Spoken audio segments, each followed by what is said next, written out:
check to pension. If you're ready to take your finances to the next level, you're in the right place. It's time to take control of your future, starting now, and we're doing it live.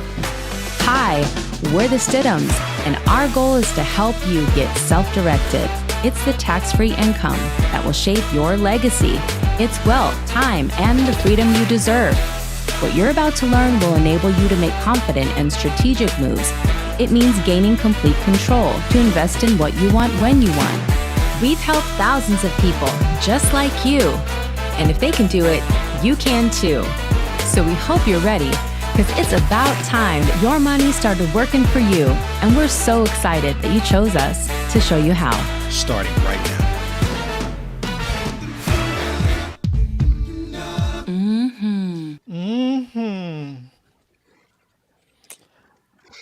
Hello. Let's do it. I need to work out those stingers. Hello, everyone, and welcome. It's Wednesday, and we're going to discuss a very important topic that has been kind of flaming around the internet. Dun, dun, Velocity dun, banking. dun. Right. Velocity banking, is it a scam? It's a scam. There's a lot of positions on this, but I think I have a question. What do they have to gain? Now, being on YouTube, there's a few things that we're aware of, right? We're aware of titles and topics and content and kind of what we include to hold attention or to get attention or to get pushed or to get the algorithm to kind of push our videos out there. And some of this can be very performative.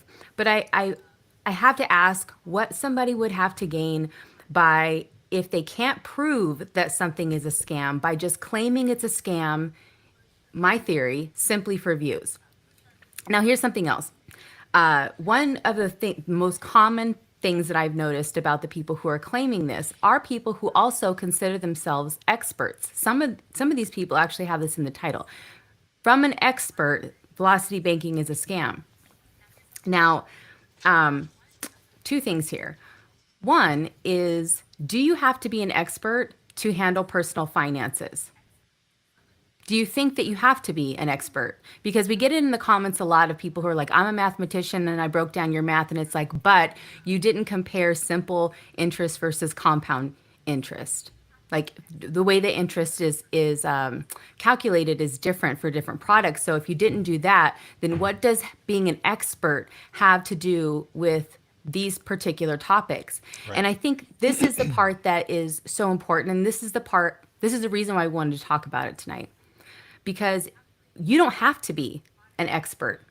You don't have to be an expert to be amazing with your personal finances. You don't have to be an expert to retire. You don't have to be an expert to get out of debt. You don't have to be an expert, and you shouldn't have to be. This is part of the problem, is that this stuff should have been taught in schools. Everybody should have a path to financial freedom. Right. There's no possible reason for institutions like college, for instance, to be promoting that you have to go into debt, that you have to invest in yourself and in your career in order to be broke.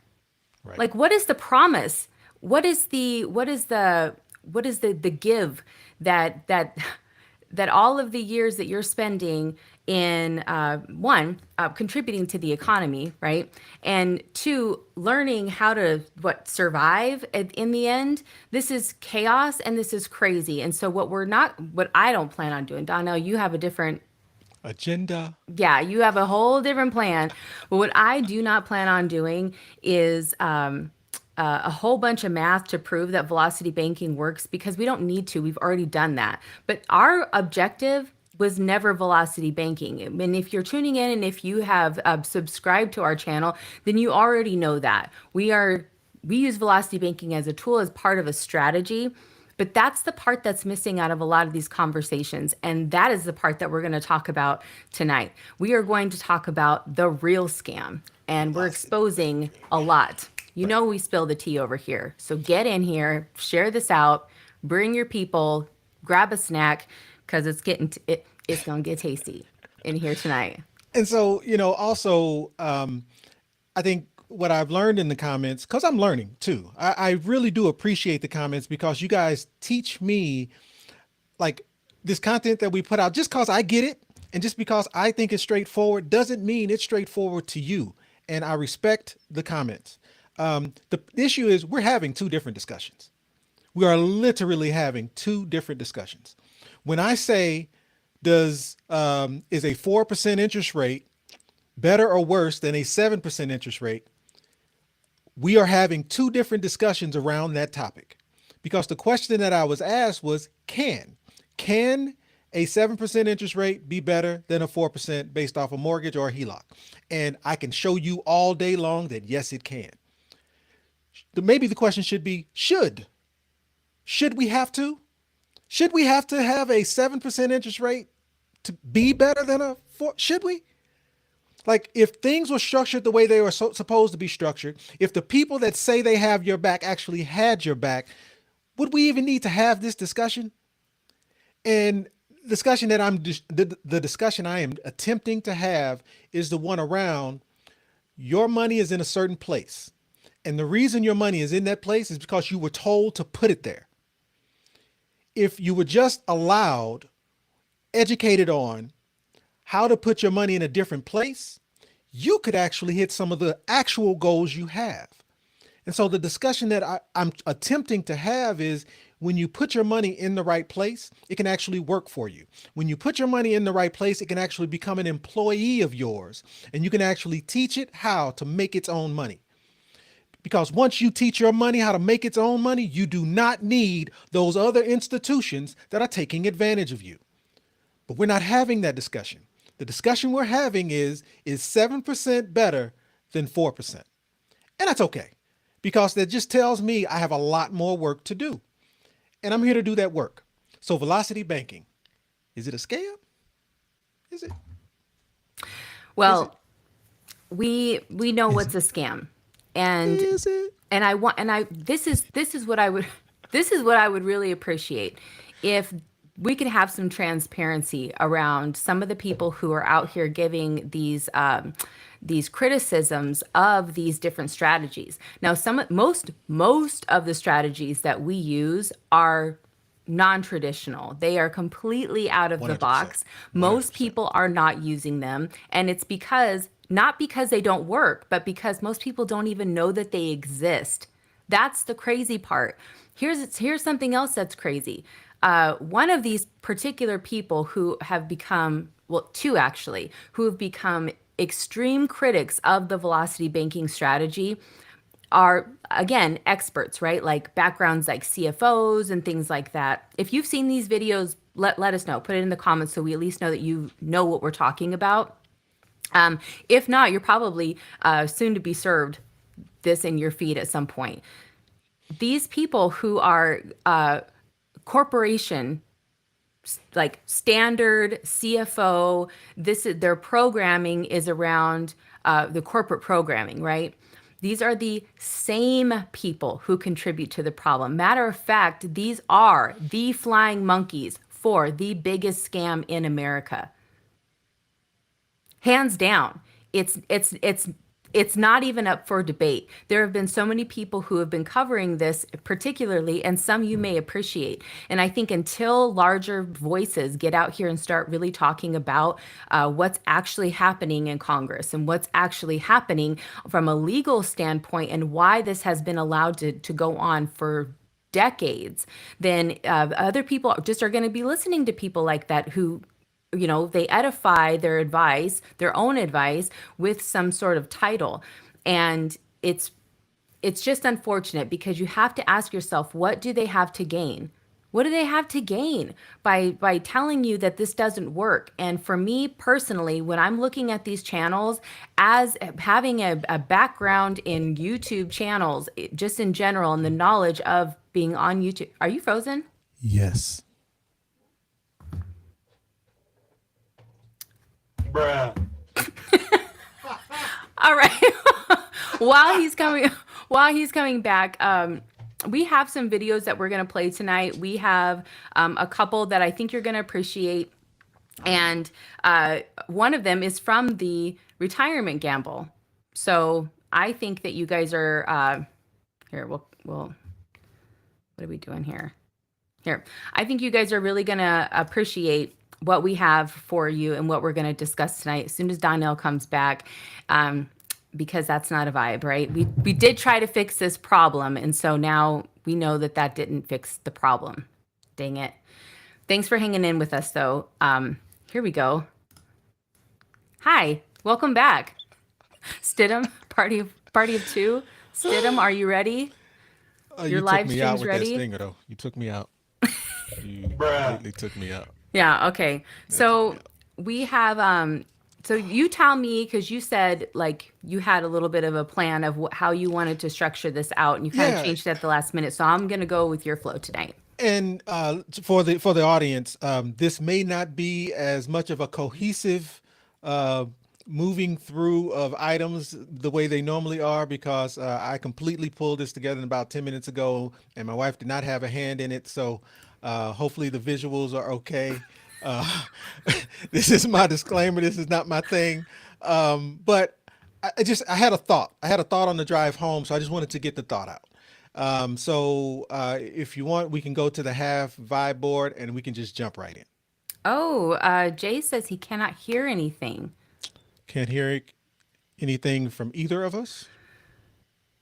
Yeah, quickly let us know if you hold on. Well, I got audio is fine for me. Oh, okay. I've got a test over here for LinkedIn Yep. since we can't see those comments. All right, cool. All right, we're good. So Jay, well, he can't hear us anyway. Say something to him, but you know what, Jay? We want to put a little something for you in the comments, and maybe you get your audio figured out. Okay, Man, you want to so know what's a scam? Trying to do you going live on YouTube and your equipment don't work. That's a man. scam. Golly. All right. So yeah, if you go to half board, we can jump right in. Okay, sounds good. Jump right in. Just you and the vibe board or the calculator. Just me and the slide on the half. Got it. All right. So Oh, I it's guess to set fancy. the stage. I like your addition there. It's fancy. Appreciate that. I told you I'll be trying, man. So velocity banking. What is it?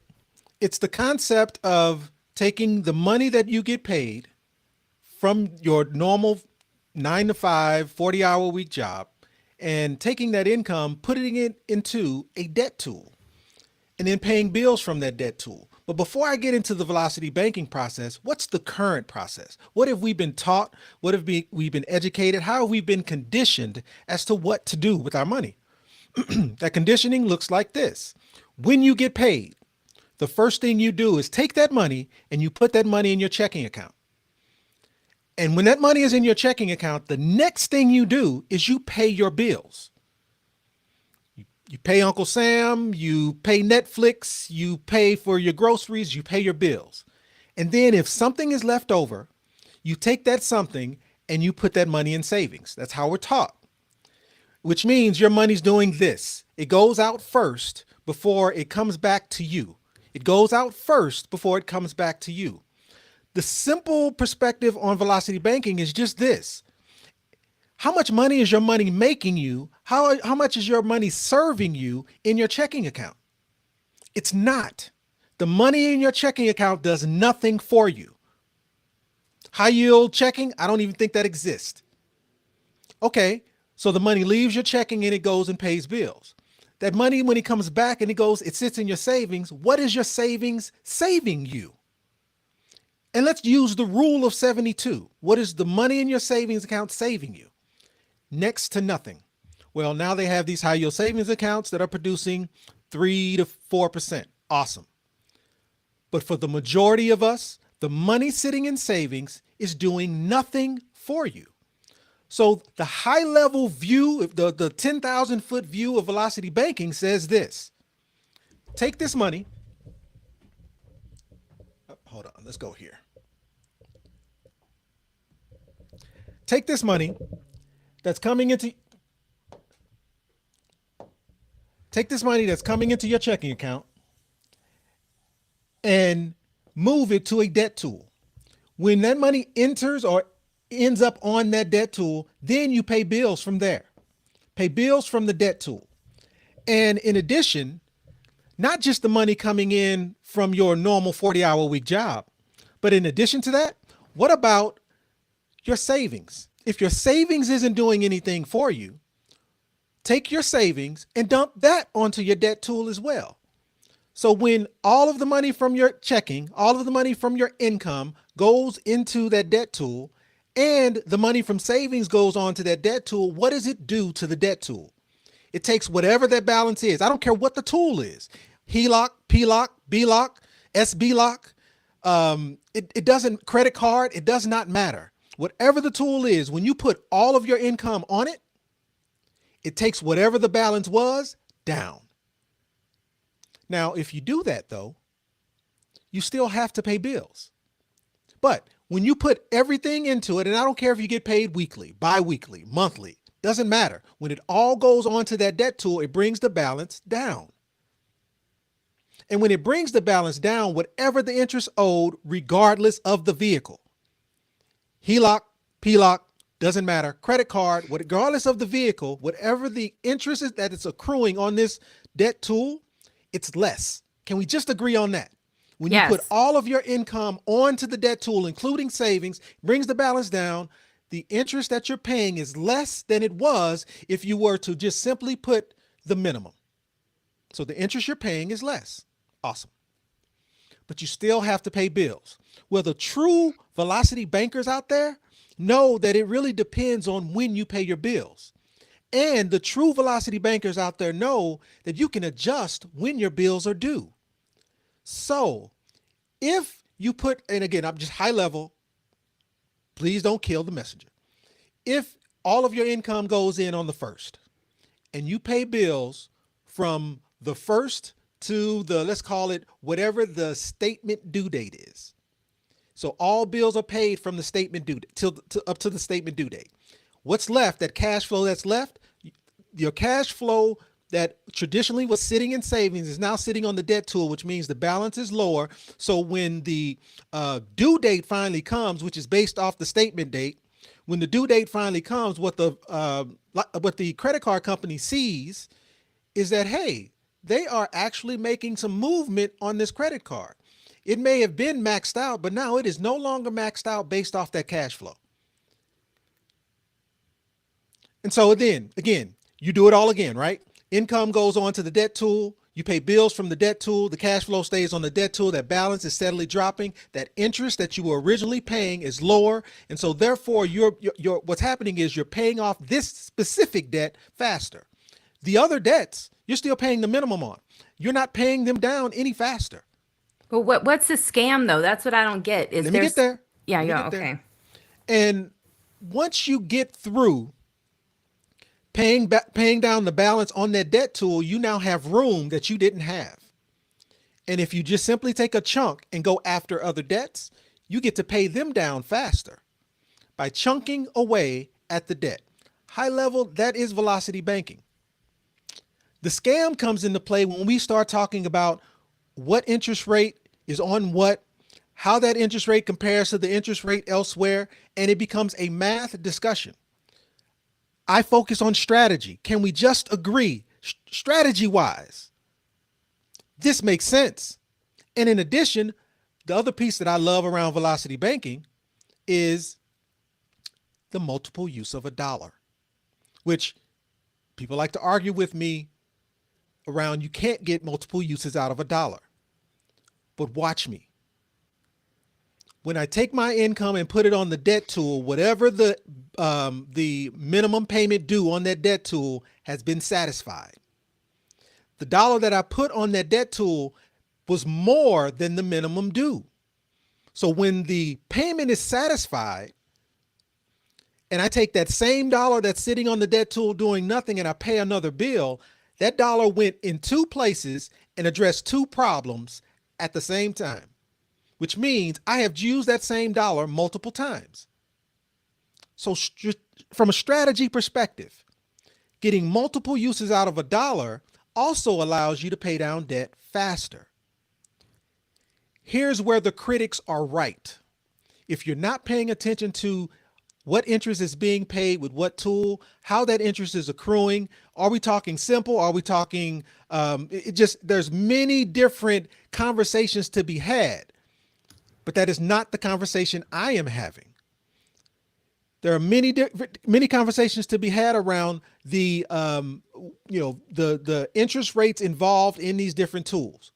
I agree, but from a strategy perspective, velocity banking works. So the scam, when people say velocity banking is a scam, specifically using our example from what was that? The last live related to a HELOC versus a mortgage. And I'm using a 7% HELOC against a 4% mortgage. The scam around that people say around velocity banking is if you compare apples to apples, and if you remember the HELOC example, $3,000 of cash flow lived on that HELOC, which allowed us to pay off that HELOC in 153 months. I got it over here on the HELOC calculator if we want to pull it up. The argument is you take that same approach and put your $3,000 of cash flow onto the mortgage, you would actually pay the mortgage off faster. That is true. That's a fact. If you take all of your cash flow, put it on your mortgage, you would pay that mortgage off because it's at 4%. You would pay that mortgage off faster than you would pay off that HELOC at 7%. That is true. You are correct. But that is not the goal. When you put your cash flow onto your mortgage, how are you able to use your cash flow? Simple question. Let's do an exercise. Let's do an exercise where you and I both go to Best Buy. And here's what I would like for you to do. Those of you with a mortgage that have equity in your homes, which means your mortgage is your mortgage amount, your mortgage due or your mortgage balance is a certain dollar amount, but your home is worth another dollar amount. The difference between what the house is worth or what the original mortgage was compared to what you currently owe on that mortgage, that difference is equity. Here's what I'd like to do. Join me at Best Buy. You bring your equity. Join me at Best Buy. Bring the equity from your home with you. And then I will meet you at Best Buy and I will bring with me the equity that I have in my first position HELOC. Let's see who can buy anything. And here, let me show it to you. When you bring your equity, it's going to look like this. No, it's hard to see. This is a rubber fake $100 bill. What is it? Yeah, it's a $100 bill. Your equity is not accessible unless you do some things like refinance, get a second position HELOC. There's a lot of actions that have to take place in order for you to use your equity. Guess who's using your equity while you can't? The bank. Right. Guess what the bank is doing with your equity? They're loaning it back to you. So we go to Best Buy, you bring your equity. I'll go to Best Buy and I'll bring my cash because my first position home equity line of credit provides me a debit card, which allows me to use the equity on my home for whatever I want.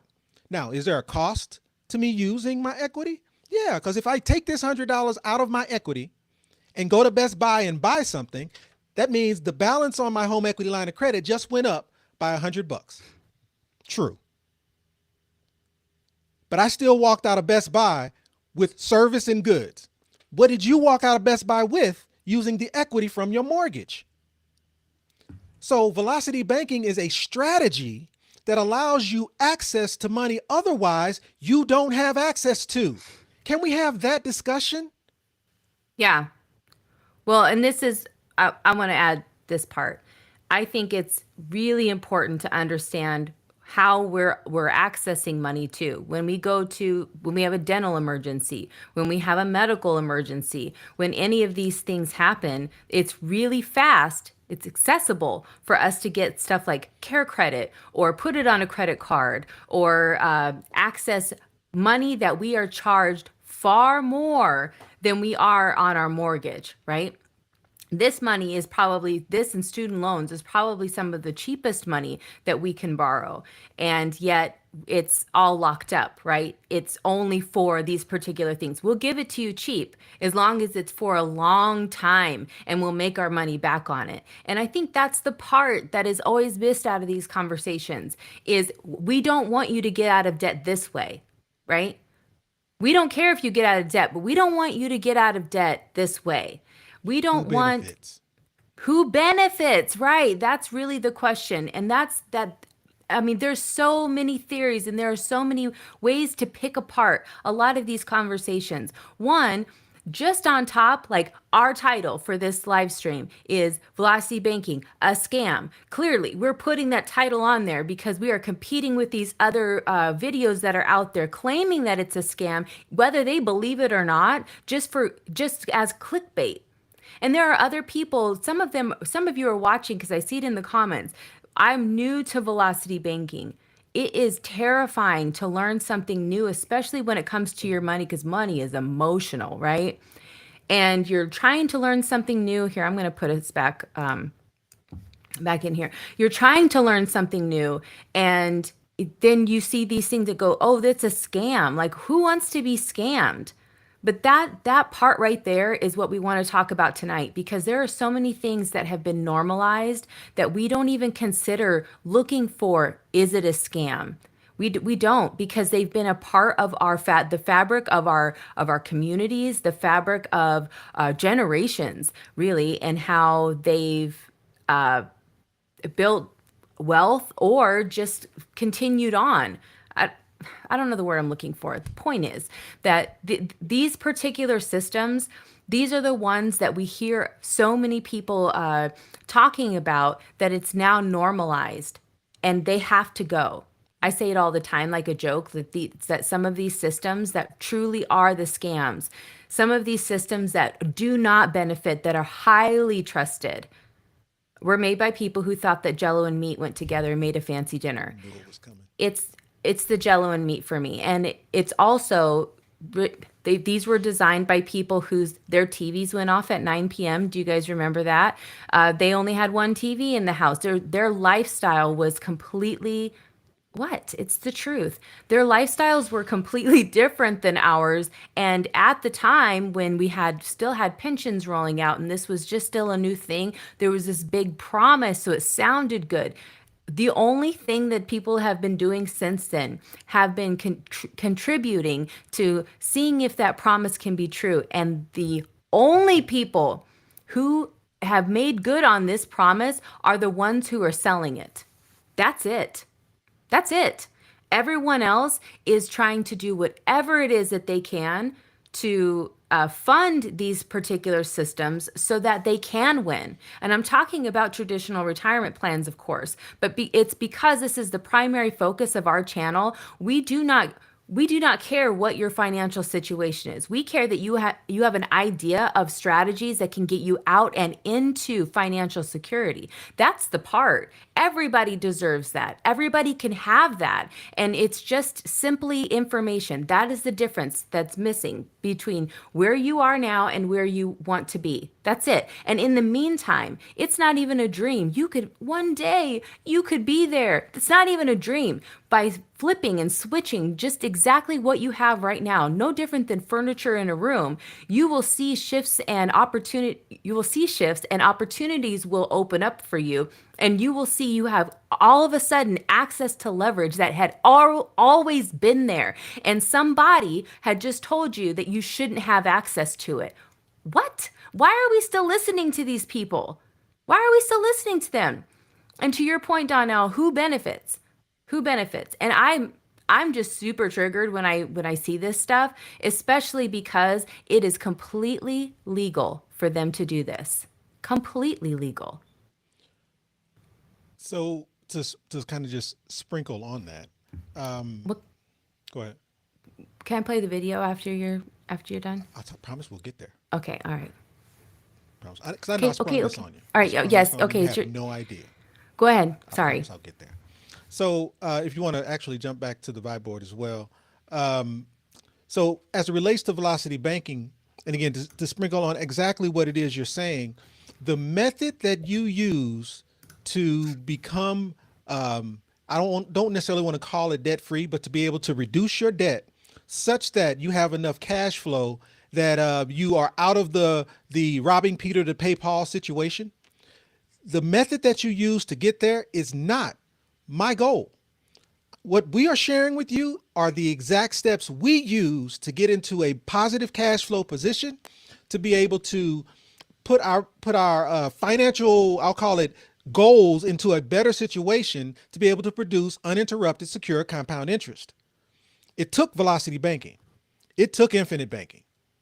It took me borrowing against my self-directed 401k, not the company that I work for, my self-directed 401k, borrowing against it, charging myself interest, choosing the interest rate that I wanted to charge, borrowing against that, putting that towards some high interest debt, paying back myself when I got into a positive cash flow position to be able to then use that springboard to go do other things.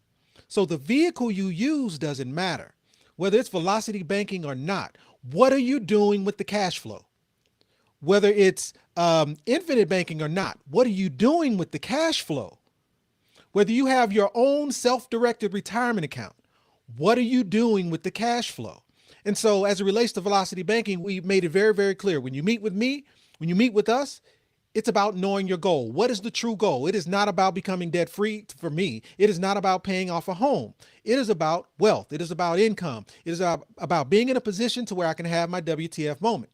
Once you do that, okay, you got to know your numbers. You got to know what's coming in and out. Once you know your numbers, next, or well, actually, I missed to pay yourself first. And how horrible of me to do so. So once you know your goal, you have to put you first. You have to take some portion of your cash flow. All of your cash flow doesn't matter to me. The objective is you have to put yourself in a position so you can hit your true goal. If you are in a high debt situation and you can't put money away to be able to do so, I get it. So you use velocity banking to get there. But if you have $1,000 of cash flow, can you take $300 of that cash flow and get it in a vehicle that's actually working for you, that's producing income for you while also doing velocity banking? That's the message. And then in order to do velocity banking, you do have to know your numbers. You have to know what's coming in and out. Where is money going?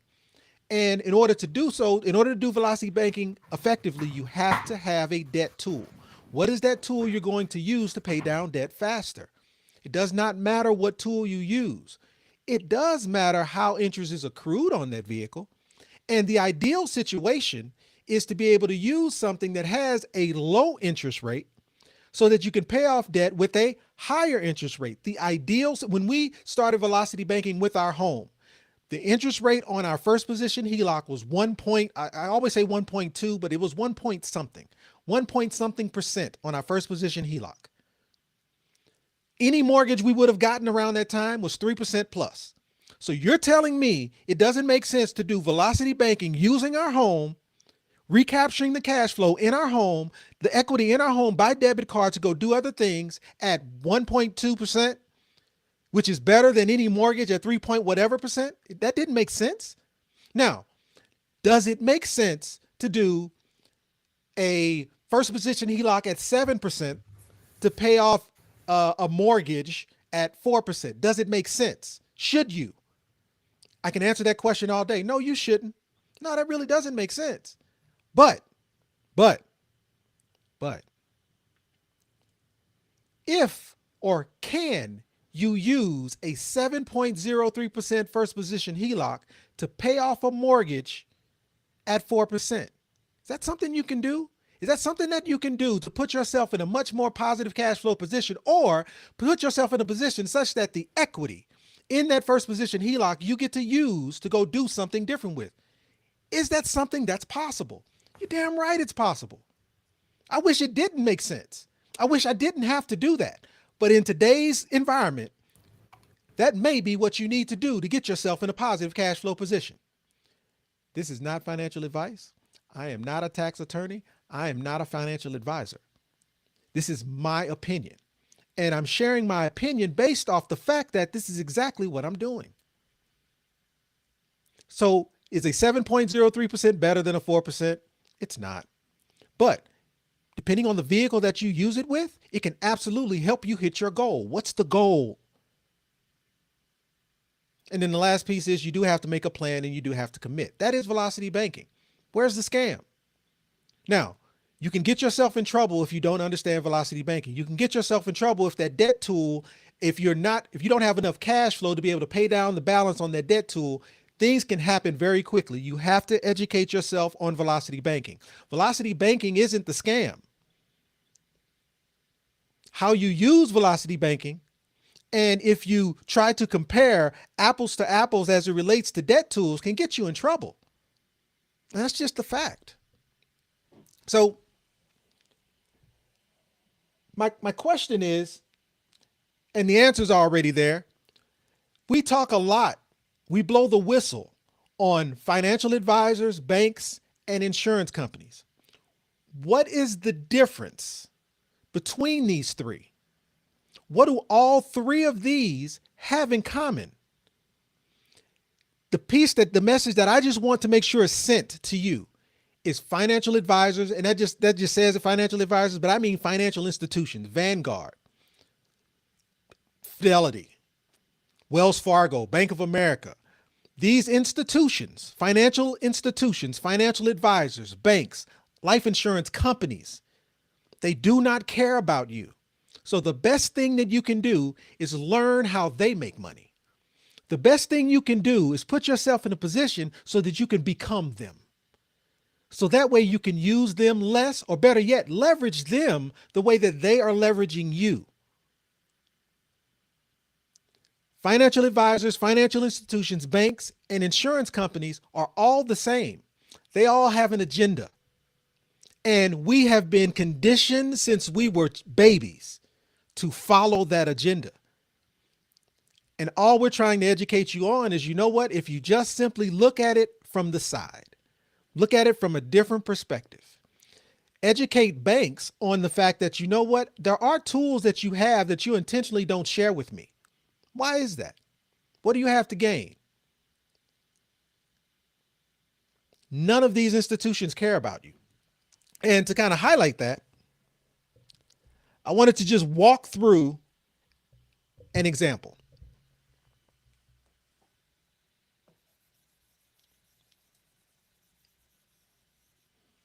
Okay, Uh, well, I'm watching with y'all because I don't have any idea what he put together. So So, we're here for it.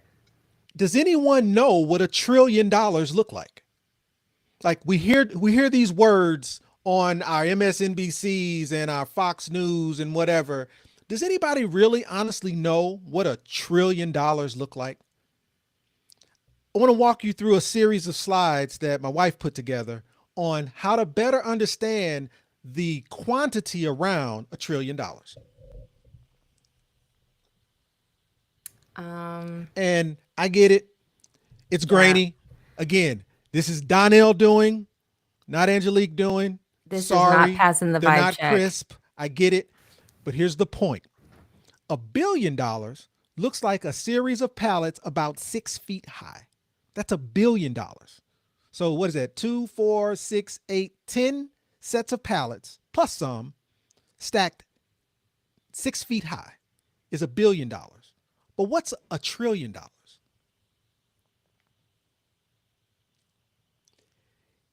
$1 trillion, and again, I understand this may be grainy, so let me walk you through it. $1 trillion, that building that you see over to the side, that's the White House grounds.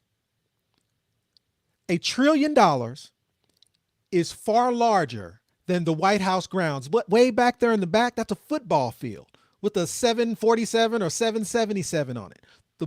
My point is $1 trillion is pretty major. It's a lot. It's a whole lot. Well, And that's just one. can anyone tell me what happened in 2022?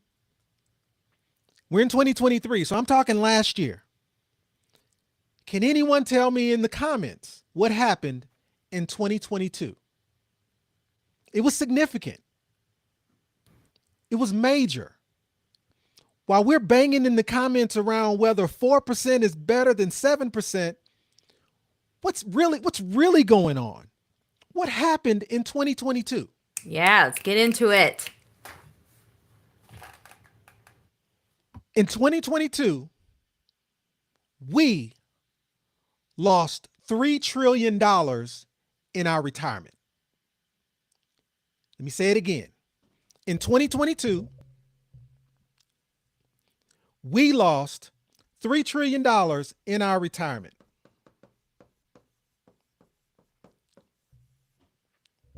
Gone. 22% of the, in some cases, 22 to 24% was lost. So in 2022, all of us lost $3 trillion in retirement. Yeah, money we already made. Where are the comments around that scam? But Yes, hold on. Billy. Yes, Billy. Those are all $100 bills. They represent $100 bills.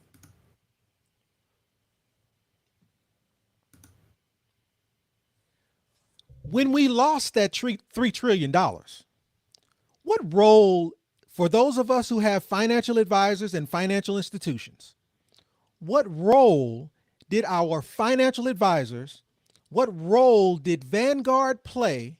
What control did our financial advisors, what control did Vanguard and Fidelity have in that market loss? What control did they have on losing $3 trillion of your money? Well, maybe a better way to shape it is, what did they tell you?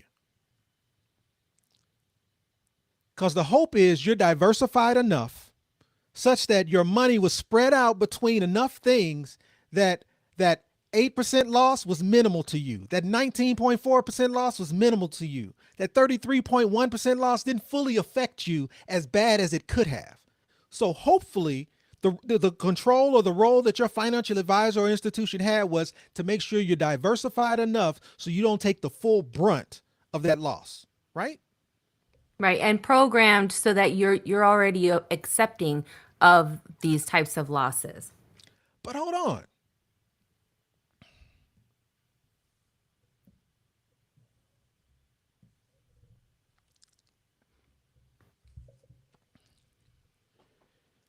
What did they tell you when the market crashed? When the market crashed, they said, I know you're nervous. I know you're concerned. I know you're getting close to retirement age. But guess what? The market's on sale. That money you're losing in your retirement, I get it. Man, and I wish I could help you with that. I know I can't. But here's the good part. Let's throw more money at it, because now that the market's on sale, you get to buy cheaper stocks. So you get to buy more of them. It's Prime Day on Wall Street. Right. The message that you're being sent is it's okay that you've just lost 19.4% in the money involved in the index fund that you have in the S&P 500. It's okay, because you'll recover. You're 55 years old. Your goal was to retire at 62, but you'll recover. It's okay. The market is cheap. Meaning It's you'll a be fire sale. meaning you'll be at the same point that you are at today when you go to retire, so you lose that next 10 years or whatever it takes to quote unquote recover. I get so fired up and triggered when I see this Someone stuff. tell me about the financial advisor that came to them and said, you know what? I understand you're losing money in the market. And I understand you're concerned about that. Let me connect the dot for you. Someone put in the chat about the financial advisor that walked them through how long it's going to actually take for you to recover. Yes, the Yeah. market's on sale. You're buying stocks at cheap. Here's how long it's going to actually take, based off your age, based off your income, based off whatever the situation is. Here's how long it's going to take for you to get back to just where you were prior to the market crash in 2022. Have they ever walked you through that? Well, if you lost 10%, that's 17 months. Most of us probably have 17 months to recover, except for the one who is retiring this year, who just had their retirement party and who are about to step into retirement and start receiving that retirement income. Is 17 months okay for them? Maybe you lost 24%. That's 41 months. You got time for that recovery? And for those of you who weren't fully diversified and lost that 40 plus percent, how about 77 months? Yep. And that's most people with a regular 401k. Was that the message? Or was the message, hey, it's okay, you'll recover, we'll come back from this, hang in there, buy more? Why isn't this a scam? Exactly. But hold on.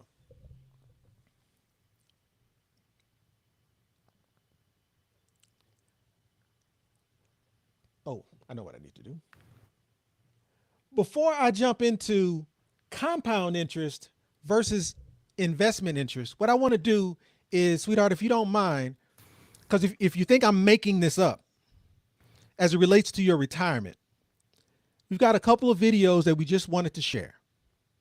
So, sweetheart, if you don't mind, would you cue up those videos that kind of talks through, not only are we looking at the losses that you had in 2022, has your financial advisor or your financial institution ever broke down the fees associated? So not only did you lose 22, 24, 8, 41, whatever that dollar amount is, not only that, they also continue to make their money off of you through fees. Yeah. So you lost on the market, you lost $3 trillion out of your retirement, and the person telling you it'll be okay continue to be paid through fees. And if you don't believe me, ask your financial advisor about 12B1 fees. That fee says, regardless of whether you make money or not, I do. 12B1. Are you ready for me to play it? Because Let's do I'm it. so ready to play this. Okay, hold on, guys. PhD in finance, maybe you can figure out the hidden fees. Yeah, good luck. So here's what you have to know. Most people, 58% of the people don't even think there are any fees. I did 3 core messages for your viewer. 1, fees matter and you're paying them. A 1% in fee, because of the compounding over time, costs you 10 years of retirement income. The average person thinks they're paying less than 1% or nothing, and they're paying 3.1%. That's 30 years of fees. So I'll give you an example. If you have a 35-year-old person, they have $100,000 and they put it in the market and they let it compound for 30 years till they're going to retire, and they're paying 1% in fees, they have $761,000, which is nice growth, from that time. But if you paid 3% in fees for the same stocks, you have $432,000. So in other words, you have 76% more money if you have less fees. Or on the other view, you have 19 years less income. So people don't understand that fees matter. The second thing they don't know is that the Okay. So that's the first video. And so that it's not just us. Now, we've been putting out content about fees and about the retirement scam for about a year and a half now. And we are not seeing a whole lot of people talking about this. They would much rather be in the comments, ahem, even right now during this live stream, to battle about 4% versus 7% when they're two completely different strategies. These are strategies to get out of debt. These are not wealth building strategies. I say that all the time, right? But you have to start somewhere. And part of that is just in identifying where your leverage is, identifying where your cash flow is, and identifying where you can free up funds so that you can invest those and so those dollars can make more dollars for you. Otherwise, what you're doing is you're just putting them in a system like this. Now, what's crazy is that Congress was like, wait a second, you guys are taking 19 years from somebody, 19 years from somebody. You could have retired 19 years sooner than what is typical today. If you're not pissed off, just even listening to this information, this is the first time that you've heard this, I'm sorry, we have to be the messengers. But this probably isn't news to most people. But most people really don't know about this.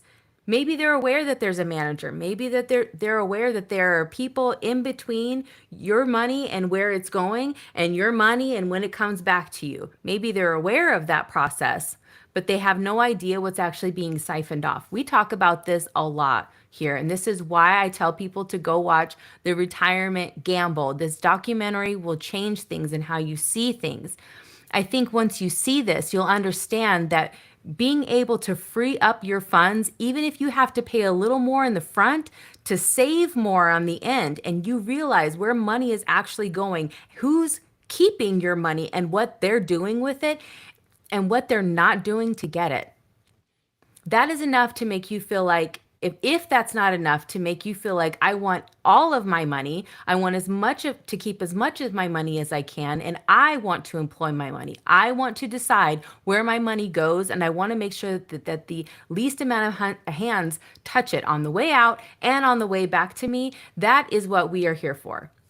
That's what we talk about. And sometimes that means getting unconventional. Sometimes it means wrapping your head around a different process to be able to make some of these moves. But it's really no different than what's been happening for a really long time. It's just that there are not a lot of people talking about it. There's another video. Do you want me to just?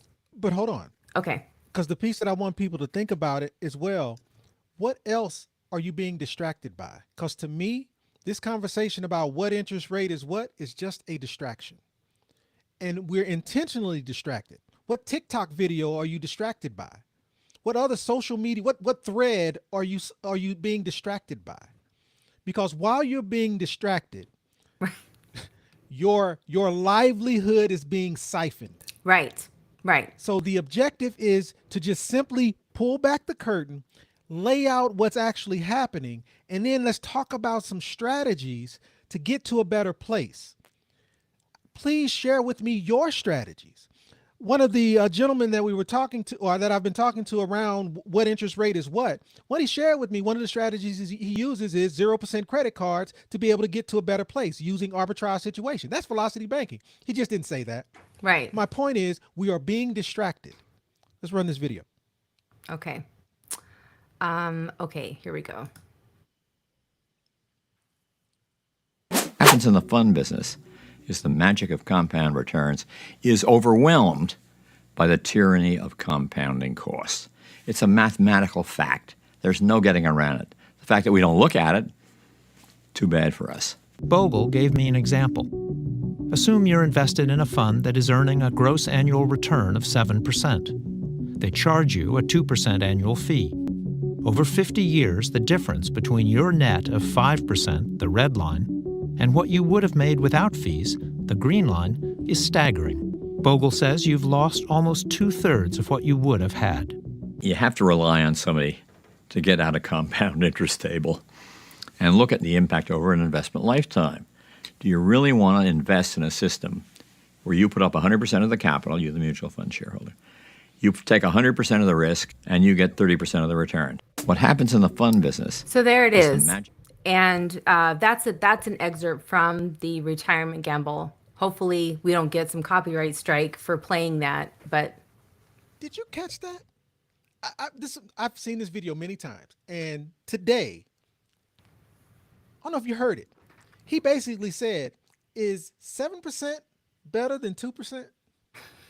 You're making 7%, but your advisor's only charging you 2%. Look how low that is. yeah. Your advisor, your financial advising institution is only charging you 2%. That's better than 7%, right? Right, Like, but you're making 7, so that's bad. But that 2% is taking 2/3 of your retirement. If we want to talk about a scam, can we get in the comments and talk about the real scam? yeah, Because that scam is what's keeping us broke. right. That It's scam keeping is everybody causing poor. everyone to end up poor. Where's the fire and desire about that scam? Yeah, where are the clap back in the comments about that? And How who's you get out coming? of debt doesn't matter. The tool you use to get into a better financial situation doesn't matter. Some Right. of us may need velocity banking. Those of us who don't use it. Some of us may need the debt snowball method. Those of us who don't use it. Some of us maybe need the chunking method. Those of us who don't use it. Get out of debt. However you do it, build your cash flow. But then what? Put it into the index fund? Put it into a Roth IRA. Then what? What do you do with it? Let's talk about what you should do with it. Let's talk about how we can get to a place that we can, again, fire all of these institutions by becoming our own. That's the discussion to be had. That's the discussion I want to have. But I will, again, I'm not going to call anybody's baby ugly. You tell me 7% is worse than 4%, fine. But we are just not having the same discussion. Right. I go back to meet me at Best Buy. Oh, other way around.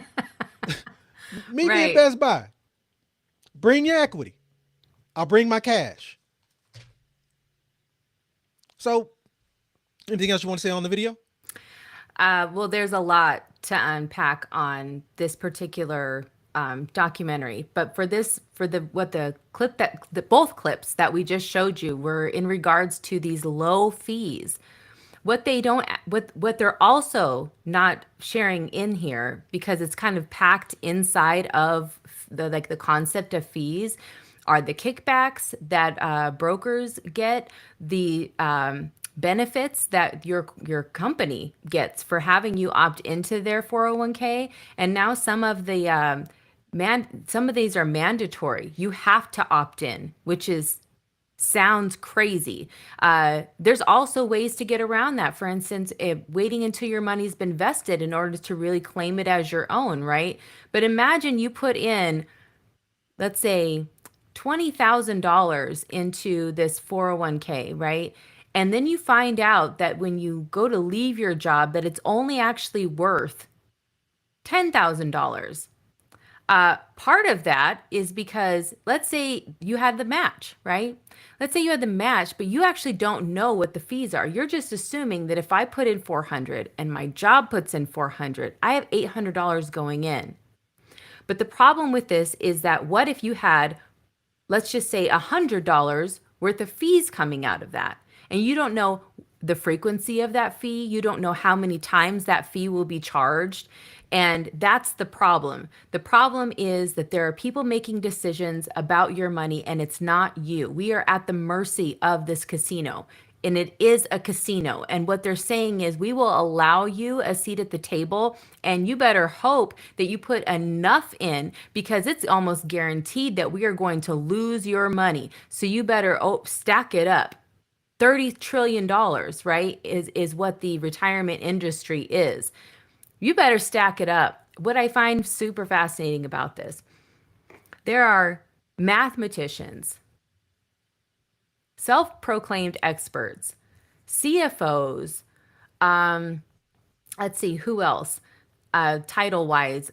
That's so far, because I'm just not going to give all these videos views, and I don't suggest that you do either. The Velocity Banking scam videos, just don't even watch them, because a lot of them are just super performative for views, for watch time, those types of things. But here's the thing. These people who are really good with numbers, these people who are really good with money, they would rather attack Velocity Banking than talk about this particular topic. That's telling in itself to me. So it's not giving what it needs to give, these arguments. And I go back to most of the people who fully understand math. Like, the cool part about math, the cool part about algebra is two things can be true at the same time. Meaning, I can show you velocity banking, and I can prove to you that velocity banking works for me. But in the same vein, if you want to compare apples to apples, is 7 more than 4? Yes, which means one interest rate is worse than the other. And that true is true. But we're just having two different conversations. And that's the piece that I just want to make sure is clear. Velocity banking is a scam. Again, math is math is math. I'm not here to argue math. Right. What I'm wanting to make sure is clear is it's about strategy. Regardless of the strategy you use, the goal is to reduce debt, increase cash flow. And then the true goal is, how do you get your money working for you?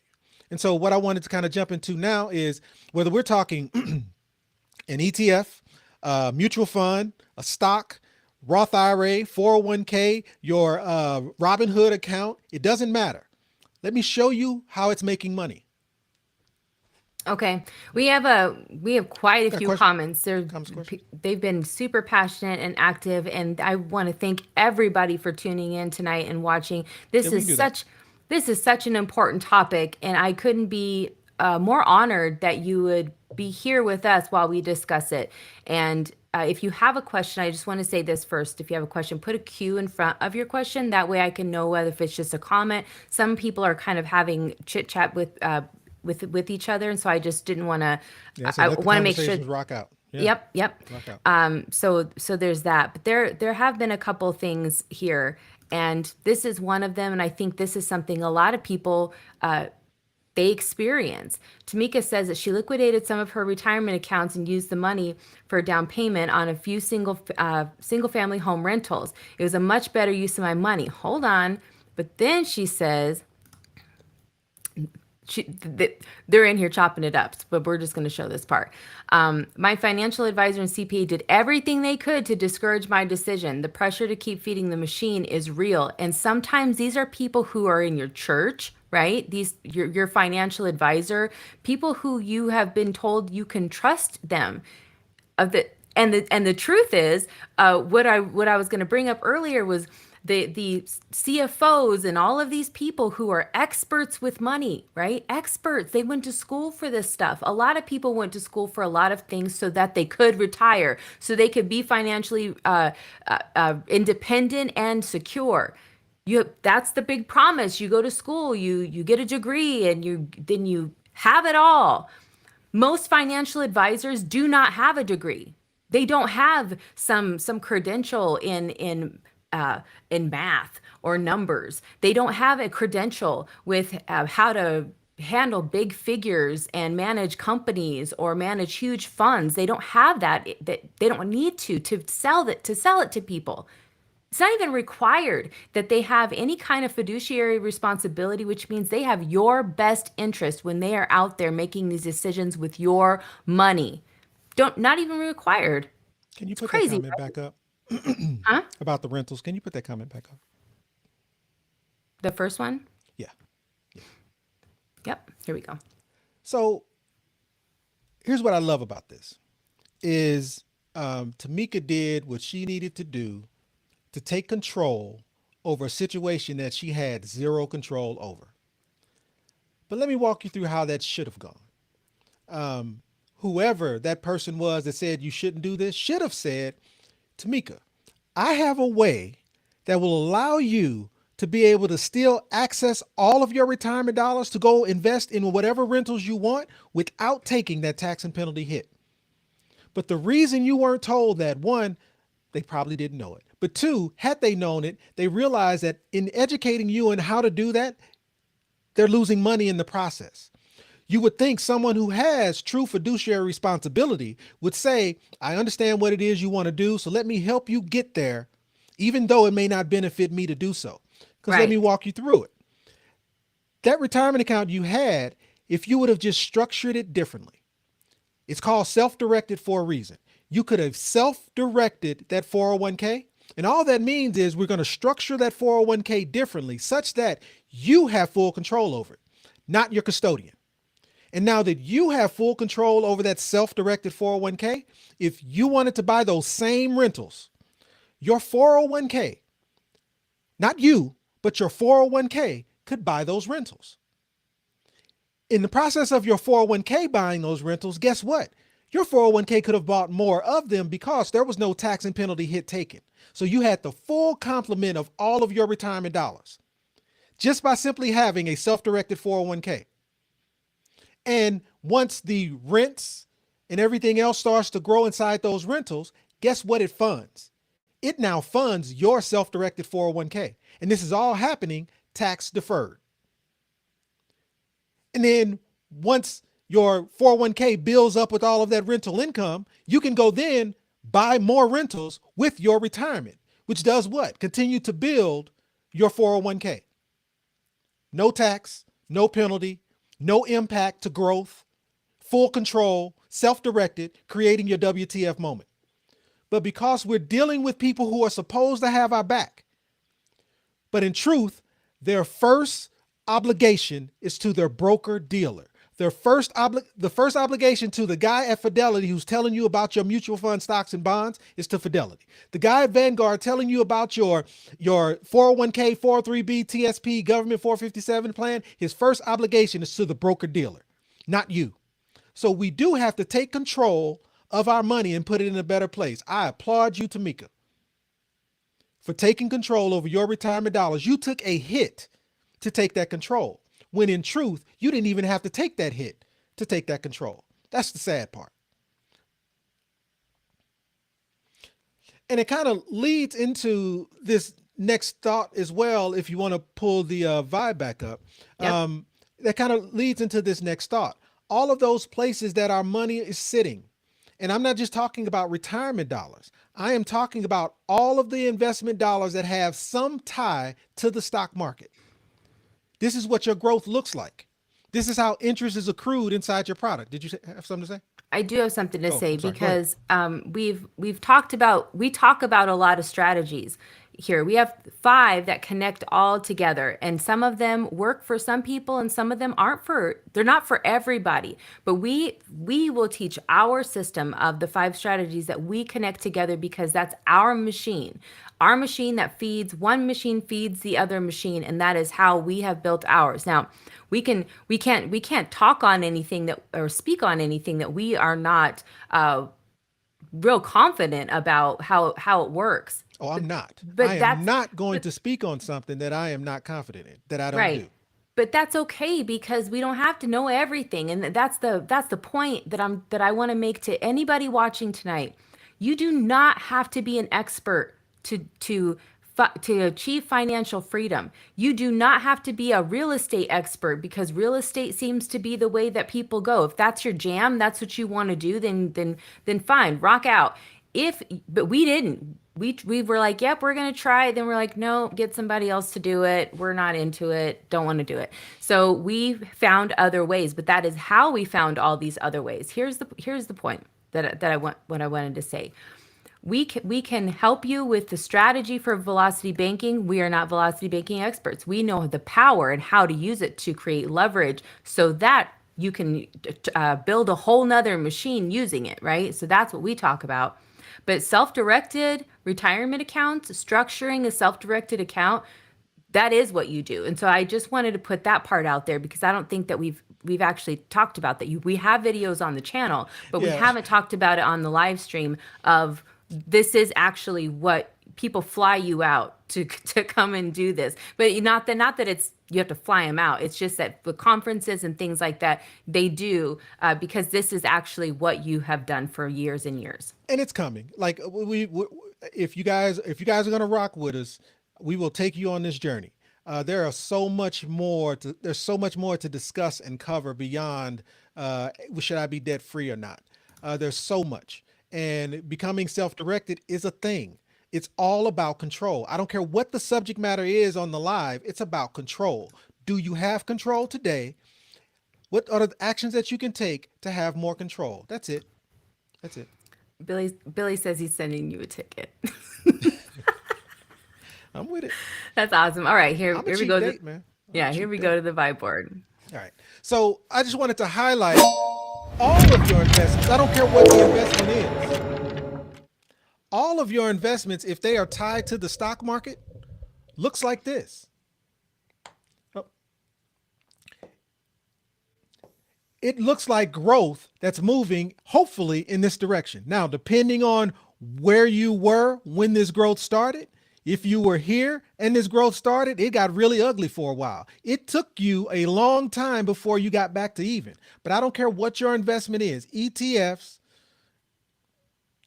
mutual funds, stocks, bonds, if it's tied to the stock market, your growth is linear.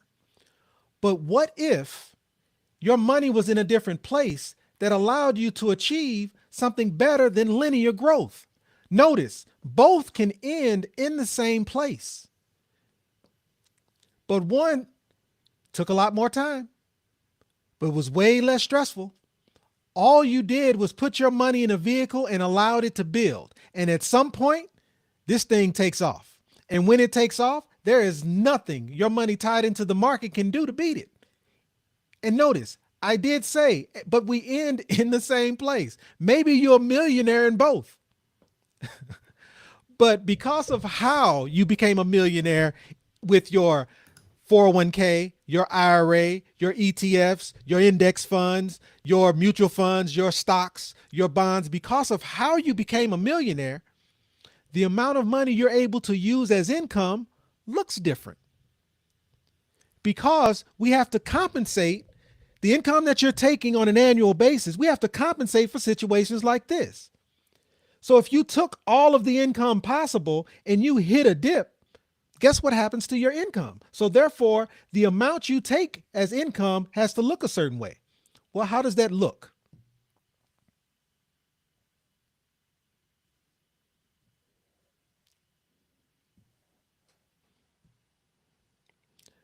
And what you're looking at here is this is something that, again, it dawned on me as I was driving. A lot of us who have traditional retirement accounts, like with our employer, if you dig back into the details of the funds that are distributed between your IRA, 401k, 403b, TSP, government 457 plan, if you've ever nerded out like me and took a look at what you're actually invested in, when I was young and I was looking at these things, I saw this thing called the Target Fund. So what is it called? Target Fund. And here's what I thought. Here's what my naive self thought about Target Fund. I thought Target Fund was a group of mutual funds that revolved around the Target Corporation. That's what I thought Target funds were. So and just so we're clear, I worked for Target at the time. So there's a link there. I worked for Target. So I thought the Target fund that I was invested in with my 401k was all based off funds that Target thought was best for me. But what the Target Date Fund is, and what most of us on this live who have a company or employer-based retirement account, most of us have a target date fund. What that means is, based off your current age, there is a target date for your retirement. And based off that target date, depending on whether you're in your 20s, 30s, 50s, or 60s, based off that target date, the performance of the mutual funds that your retirement account is built on is based off this graph. What that means is, if you're young, you're very aggressive. If you're somewhere between that, I'll call it that 45 to 55 range, your mutual funds start to shift. They go from being very aggressive to being moderately aggressive, such that you're not running out of money as you get closer to retirement. And as you get closer to retirement, those funds slow down, meaning they're no longer aggressive. You're no longer buying the stocks that are doing crazy performance on the stock market. You're now moving into bonds. You're moving into a place where the growth is just moderately aggressive, maybe, but mostly you're headed into a position where the likelihood of you losing your retirement is very low. That's it. Think about that from a person who is putting themselves in a position to retire. When you're young, let's be super aggressive, make as much money as possible. If the market crashes, so what? You'll recover, not a big deal. To, hey, I'm about to retire, so I need to make sure my money is not, all over the place in the market, and I'm making a modest amount such that I don't lose the money that I have. So what they're saying is, when it's time for you to retire, that's when your account slows down. When it's time for you to retire, that's when the money that you're making in your account becomes less. When it's time to retire, we need to be very careful about how your money grows. The problem with that is, when it's time to retire, that's when you need it the most. You need your money the most at that stage. So because you need it the most, what the powers that be determined was, hey, because we don't want you to run out of money, and because your money isn't growing as aggressively as it was, we need to make sure we put I'll call it a cap on the amount of money that you can take out of retirement when you hit retirement age. That study that created that cap is called the Trinity study. I talk about it all the time. This information you're seeing on this board comes from Investopedia, not Donnell. I'm not waving my magic wand magically telling you something. This is what your financial advisor has been coached to never say. When you get into retirement age, that's when you learn the max that you can take out of your retirement is 4%. When you were younger and you were making all of this money and recovering from all of that market loss, when you got closer to retirement and things slowed down, your financial advisor sits you down and says, hey, the max you can take out of that $1 million nest egg that you have is 4%. And it's for your protection. It's so that you don't run out of money, because you know the market can be volatile. If you know the market can be volatile, then why am I in it? Thank you. Where's the security? But hold on. I've been wanting to use that sound. But okay, what's the difference? What's the difference in, hold on. And again, this is where, because I did this myself, it just isn't as pretty as if my wife had done it. Well, at least you letting them know.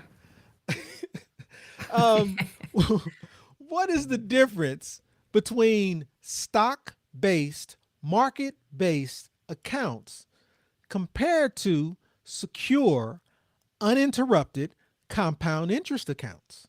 What's the difference? We have some questions. I think this would be a good time to fit those in. You know me, rock and roll. Whatever my producer wants to do, let's do it. Okay. Let's see. First up, we have Tamika.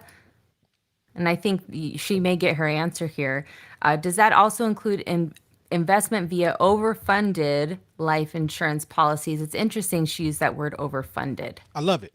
And again, when it comes to life insurance-based products, they are not all equal. Who you get them from, how they are structured, matters. So I know a lot of people use whole life policies and use paid up additions riders, meaning they overfund those accounts so that they can have access to that money as quickly as possible to go do velocity banking. Who you get it from, how it's structured matters. But let's be clear. What I am referencing is a life insurance product that is intentionally designed for income. Not a life insurance product that's intentionally designed for infinite banking. Not a life insurance product that's intentionally designed for life insurance. I am talking about a secure compound interest account, which is a life insurance product designed for income. There's a difference. Now, if you get a life insurance product that's designed for income and you treat it right, you can do infinite banking and you can do all those other things. But this is not an apples to apples discussion. Not all cash value life insurance products are the same. Not all people who you get cash value life insurance products from are the same, and structure matters. So does this also include those? Absolutely. And it's where I go back to those 3 aisles. And that's a kind of the slide that's coming after this. And that is whether we're talking financial institutions, whether we're talking banks, or whether we're talking life insurance companies. None of them give a damn about you. So understand how they work and understand how the structure and the inner workings of how money grows inside them matters. And once you learn those things, let's use their own strategies against them. Let's use their strategies to be able to get ourselves in a better location. That is all the messages here. So hopefully that answered that question.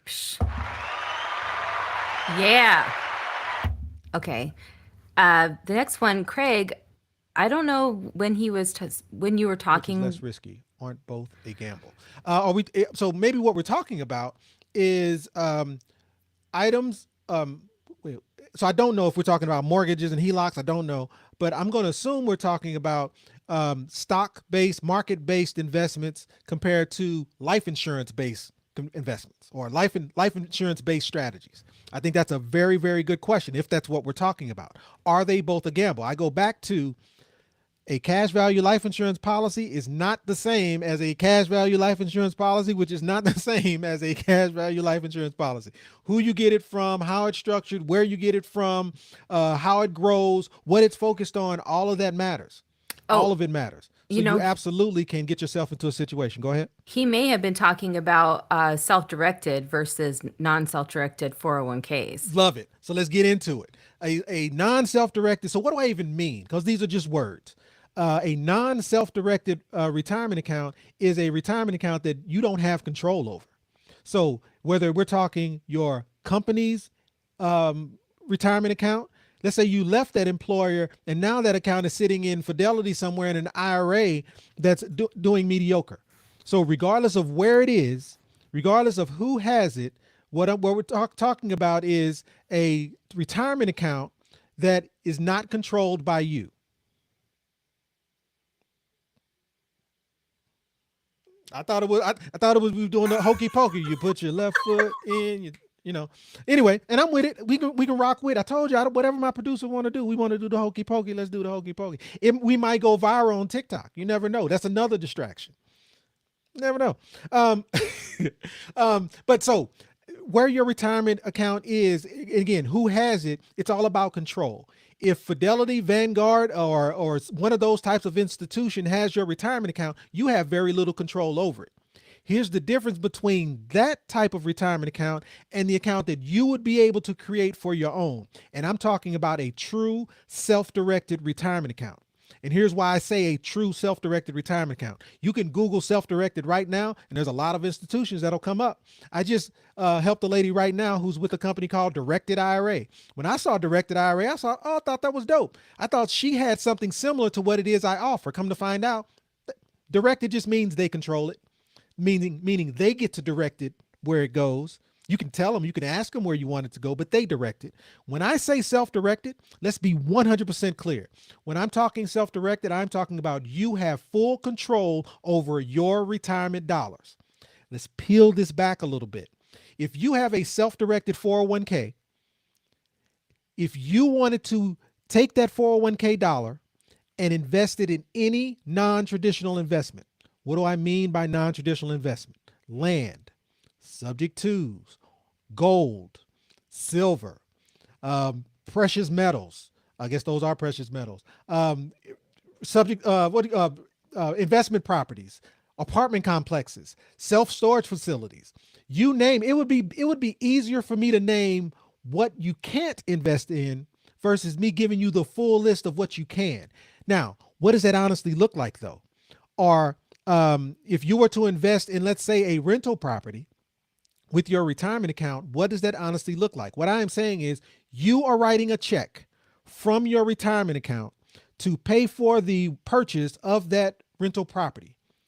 And when that rental property, when all the documents are signed, your social security number will appear nowhere on those loan documents. If you're borrowing to be able to access your retirement, your social security appears nowhere in the documentation. Because your 401k is purchasing that rental property, you are being shown on those loan documents as the trustee of the 401k. What that means is your 401k owns that property, not you. And so as rents start coming in from that rental property, where do they go? They don't go in your checking account. They don't go in your business account. They go nowhere close to you. Your 401k has its own checking account. So the rent every month is going back into your 401k checking account. Now, if you're asking me, is real estate investing risky? It is if you don't know what you're doing.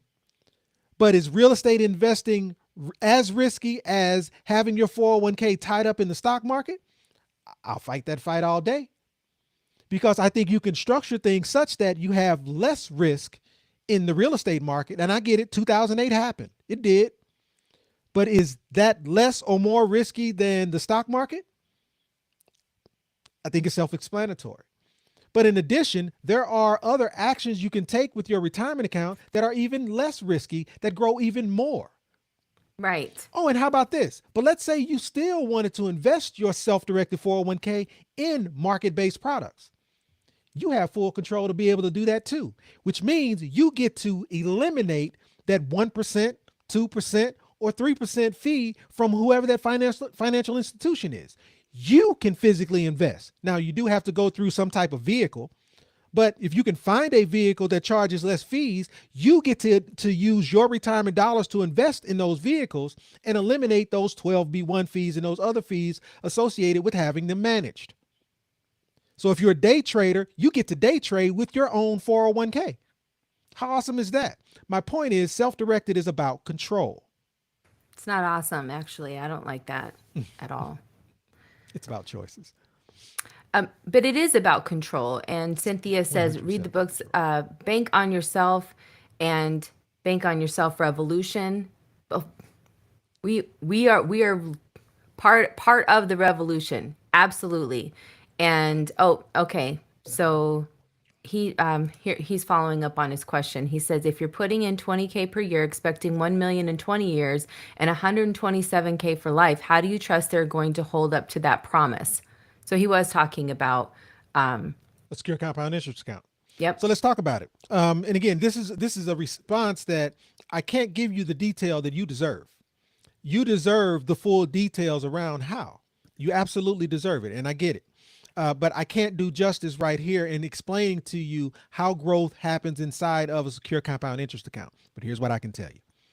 Here's the reason a secure compound interest account is better than everything that I've found. And it's for one reason only.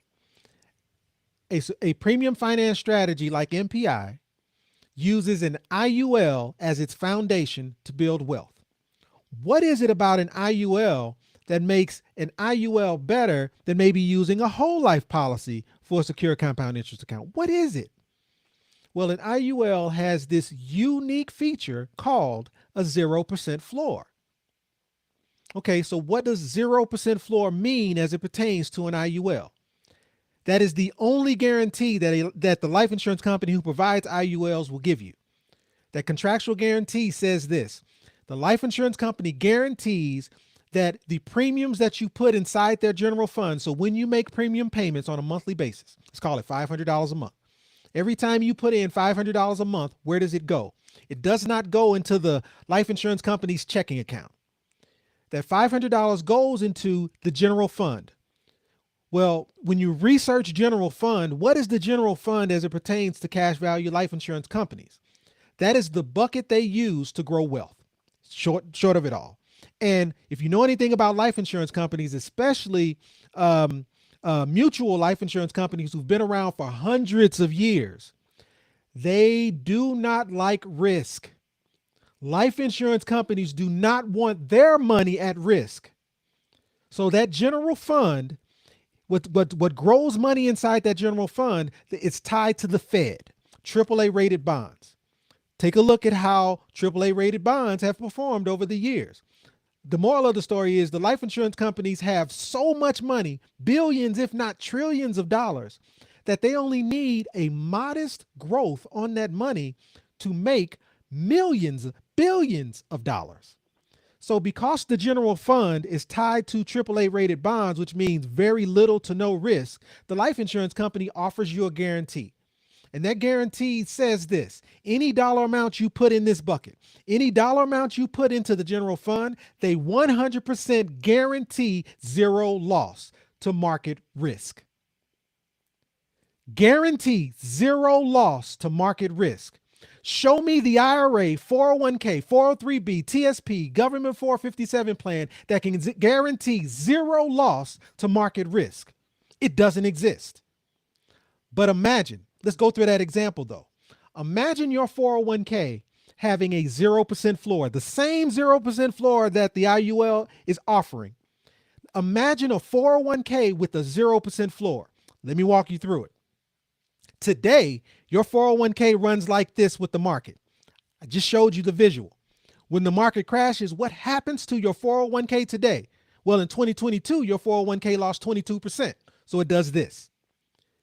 But if you remember the first quarter of 2023, the market hit a spike. It recovered, right? A lot of us almost made back to even, almost.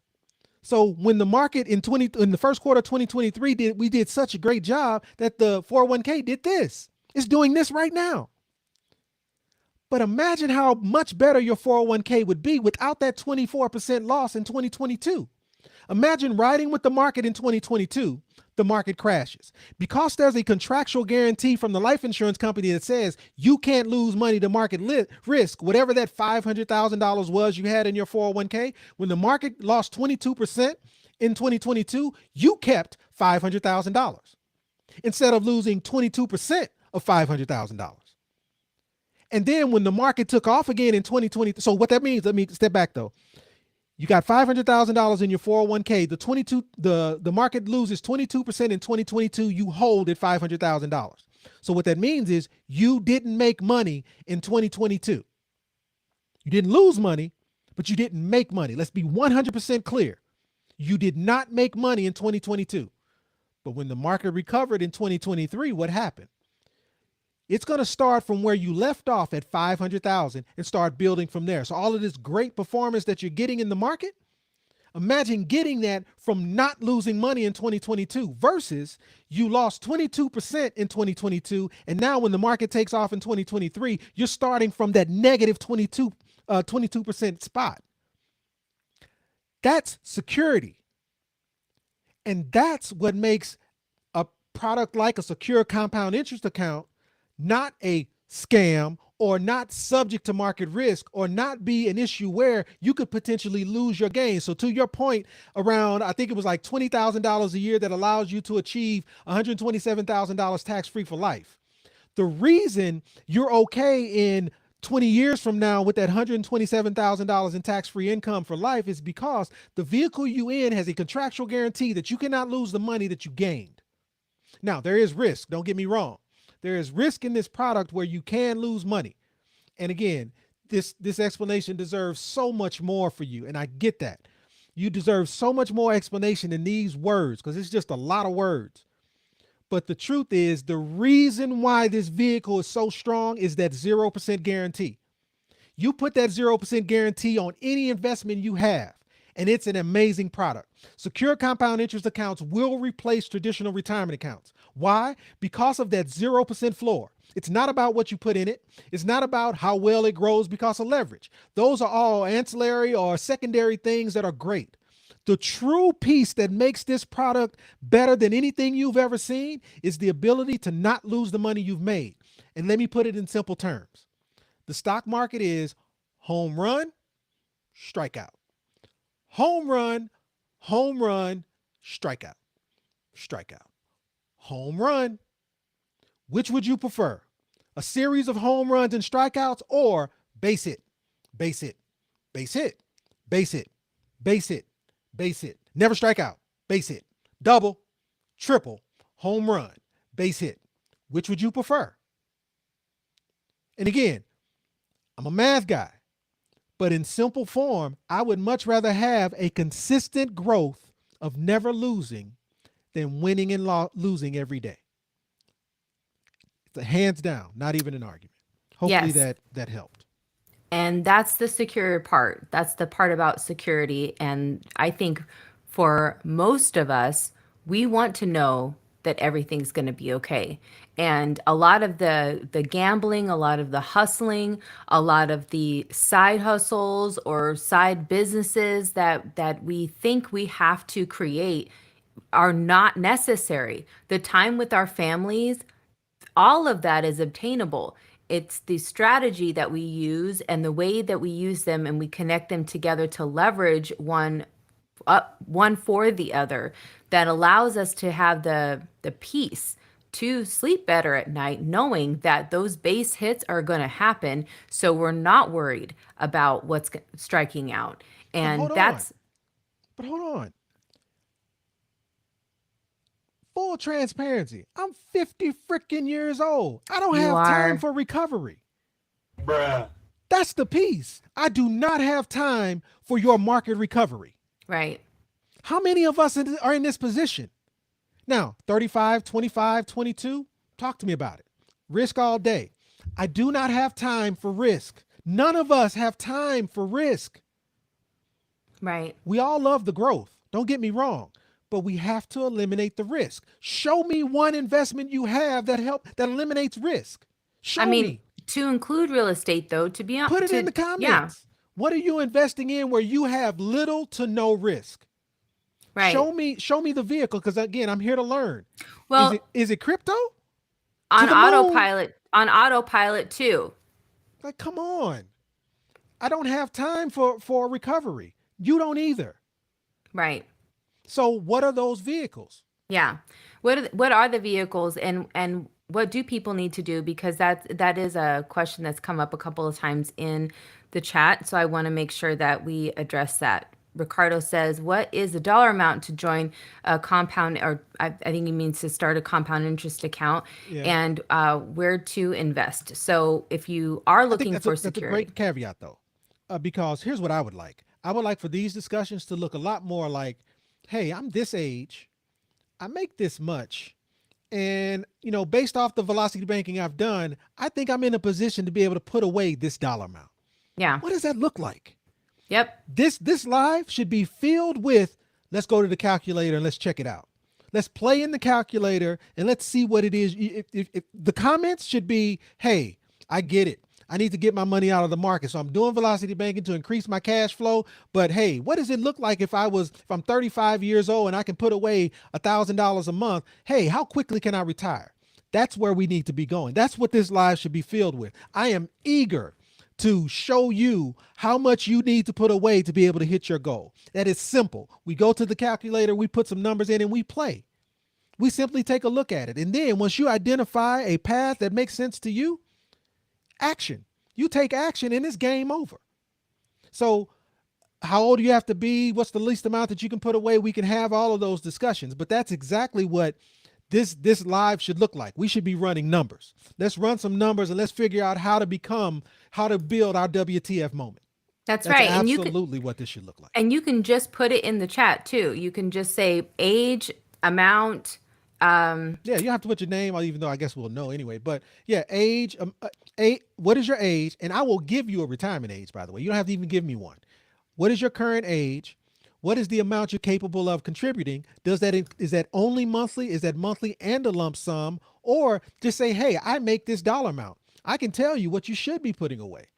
Meaning, for most people, if you're in your 30s, it's 10% of your income. You make $60,000, you should be putting away $6,000 a year. All right, Jay's It's that 36. Mhm. Jay's 36. Jay, tell us how much. Need more words. Yep. Well, tell him what you need. Yeah. So age 36, what can you contribute? What can you put away? Or you can tell me, hey, I make 54, 96, $132,000 a year, and I can use that to tell you what you should put away to be able to hit your goal. Not a problem. All right, 36, $250 a month. Yep. Let's start right there. All The right. bare minimum that you can put away inside of a secure compound interest account is approximately 10 times your age per month. So that bare minimum at 36 is $360 a month. And so I'm going to use the bare minimum. You're 36. Let's see here. 36. And I'm going to build this out to traditional retirement age. And I always build these out to traditional retirement age because we've all been conditioned to believe we can't touch our money until then. So you're 36, 10 times 36 is 360. What does $360 a month look like? And again, just so we're clear, I'm not saying that you can put away $360 a month. I'm not naive. I'm not saying that. What I am saying is the bare minimum you can put in a product like this is right around what we've determined is 10 times your age every month. So why is that? Why is it 10 times your age? It's 10 times your age because this is a life insurance product. Life insurance, which means you're purchasing life insurance. There's a certain amount of life insurance that needs to be purchased so that we can minimize the fees. If you underfund your account by not purchasing enough life insurance, those fees can eat at your growth. So again, when you're getting these products from the right place, if you've got $1 million policy and you're only putting away $25 a month, I swear to God, you're being destroyed by fees. And that product is not designed for you to produce income. In order for you to build a secure compound interest account that's designed for income, it has to look like this. It has to be max funded. What does max funded mean?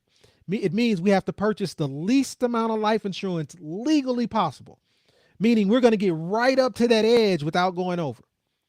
And it has to be structured such that as you're putting your premiums in, your death benefit continues to increase. And so what we've learned is that minimum amount is right around 10 times your age. So what does that look like? Well, by age 65, you would be in a position to produce about 63, and here I'll make it bigger if I need to. You'd be able to produce about $63,000 tax-free for the rest of your life.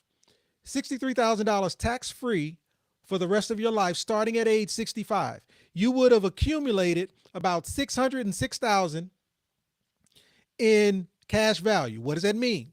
That means liquid cash. You would have about $606,000 available to you to do whatever you want, when you want, how you want. This 63,000 though is a suggestion. What we're suggesting is if you wanted income, the max you should take is right around 63,000. What is that math wise? If you do the math on 606 is what you have, 63,000 is what you're using as income. That's a little bit over 10%. But for this example, let's just call it 10%. And tax free. Hold on. Don't. What that's saying is you can take a distribution of 10% of this dollar amount for the rest of your life. Why is that even possible? It's because this dollar amount is growing at 12, 13, 14, 15%. So let's, again, for my mathematicians out there who think velocity banking is a scam, let's do this math. If you're making 13% on $600,000, but you take a distribution of 10% on that 13% you just made, it's arbitrage, meaning you're living off the interest, which means if you're making 13% on a consistent basis and you take 10% on a consistent basis, how much of this money did you lose? How about none? Which means you could take this 10% forever. And in the process of taking this 10% forever, this dollar amount is actually still increasing by 1, 2, 3% on an annual basis. Oh, and by the way, this 63,000 is 100% tax-free. So you put in after-tax dollars so that you could receive tax-free income for life. Are you ready Now, for the let's next say, one? hold on. Let's say you did the exact same thing inside a traditional retirement account. Let's say you put that exact same 300, you're 36 years old. I guarantee you're working for somebody that is pressuring you to fund their lifestyle, meaning your company is saying, please put this money away tax deferred so that we can get the tax write-off so that we as a company can make more money. Please do that. It's going to benefit you in the end. Oh, and by the way, we'll give you a match. We'll throw 5% on top of that. Well, when you get to this same place after putting away $360,000, and let's say you had a 5% match, clearly it would be more than $20,000 up. Clearly it would be more than $20,000 in annual income a year, but that's still nowhere close to this 63. You've accumulated $600,000 in cash value in this vehicle, but that 401k, I'm going to call that comparable. You have about the same dollar amount. Look at the difference in income. Oh, and did I mention your 401k is going to be taxed because they tricked you into tax deferring your money for the last 29 years or however long that is. When you get to retirement and you only have $20,000 as income, you're going to have to pay taxes on that too. But velocity banking is the scam? That's what I was just about to say. What's the next one? Come on now. All right, peace be free. Welcome back. We've seen you before here. Thanks for tuning back in. 44, 2,000 a month. Game over. Without me even doing it. Game over. And again, I always do 65. I'm not saying you have to wait till 65, but it's just what I do. And we can talk about it later. So 44 years old,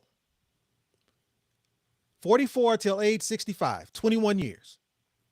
You would have available to you $160,000 tax-free for the rest of your life. And I won't go back over the same thing I just went over. I'll highlight something different here. This $160,000, we got there because you have liquid cash of $1.4 million. Here's the piece that I want to make sure is clear. What did you contribute over that time frame? You only contributed $504,000. How do you get from $504,000 to $1.4 million? How is it possible to get from $504,000 to $1.4 million without help? Well, you got help. Remember that match that we were talking about earlier? There's actually a match in a product like this. Now, can you get that match in a whole life policy? Nope. Can you get that match in an IUL, a regular IUL? Nope. How about a VUL? Nope. You can only get that match inside of a secure compound interest account that's structured to do premium financing. And that match looks like this. You've put in $504,000. You've leveraged from the life insurance company. Anyone who does real estate out there, you're using OPM, other people's money, to make more money for yourself. So over that period, you've put in $504,000. You've leveraged $2.6 million from the life insurance company. You're making on average 7% on your money plus 3% on this dollar amount. This help plus the growth on your money is what got you $1.4 million. And in addition, this $2,000 a month gave you another caveat. It gave you this $2,000 a month. God forbid, if something happened to you on day one, your beneficiaries would receive $600,000 as a death benefit. So not only is that $2,000 a month building for you so that you can use it as income, in addition to that, if something happened to you on day one, not 30 years from now, on day one, not, hey, I didn't build enough in my pension. If something happened to you right now, your beneficiaries would receive $600,000 as a death benefit.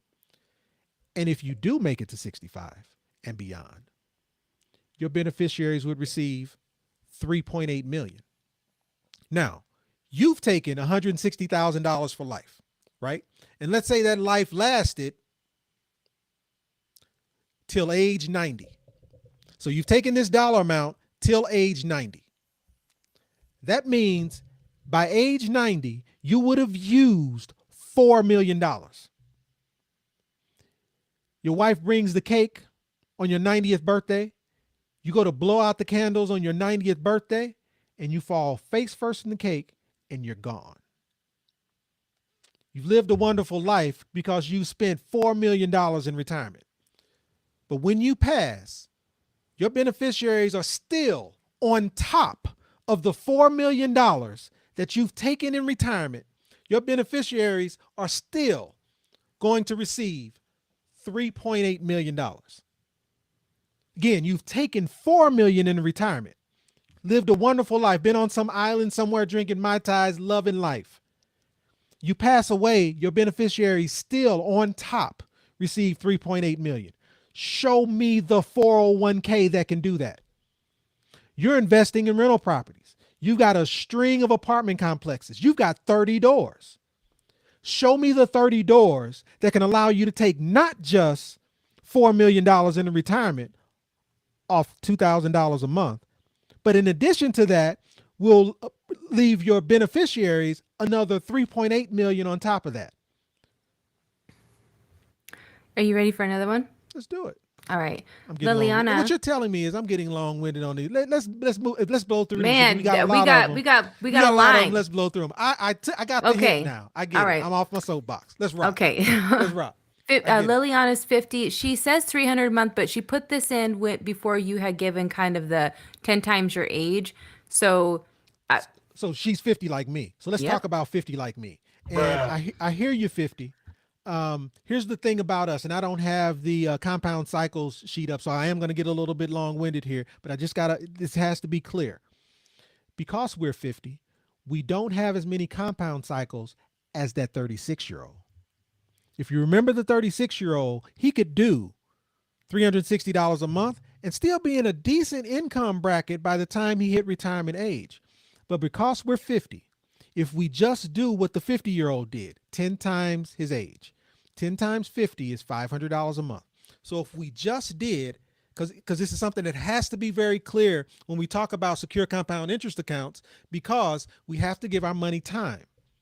So if we're talking 10 times your age, which is $500 a month, and again, the 36-year-old can do $360 a month and have a decent income. I think it was like $67,000 a year tax-free by 65. What does it look like for us? We're 15, because that's 15 years of compounding. We're talking about 19 grand tax-free for life. Now, you take that same $500 and put it into your company's 401k, we still destroy that. Like, please. So I'm not mad at $19,200 a month compared, I'm sorry, $19,200 a year in income compared to $7,700. And another thing to note, if you did a Roth IRA or 401k, you would have more in the Roth IRA or 401k. This is where your financial advisor would say, see, don't you want a Roth IRA because it's tax free and you've got 194,000 compared to a secure compound interest account, you've got $30,000 less. Again, this is my velocity banking mathematicians out there. Is 161,000 better than 194,000? Is 194,000 less than 161,000? When we're talking about income, it absolutely is. Okay, we've got a lot of questions. So here's something else that I wanted to bring in because Cynthia's got a question loaded up that I want to get to. But I want to bring up this point first because we were talking about, is velocity banking a scam? Okay. And I think that a lot of these conversations are also coming from using velocity banking to pay off your home and some of the strategies to be able to save yourself interest on your loan. What good is it? $50,000. Let's say you were to make extra payments, right?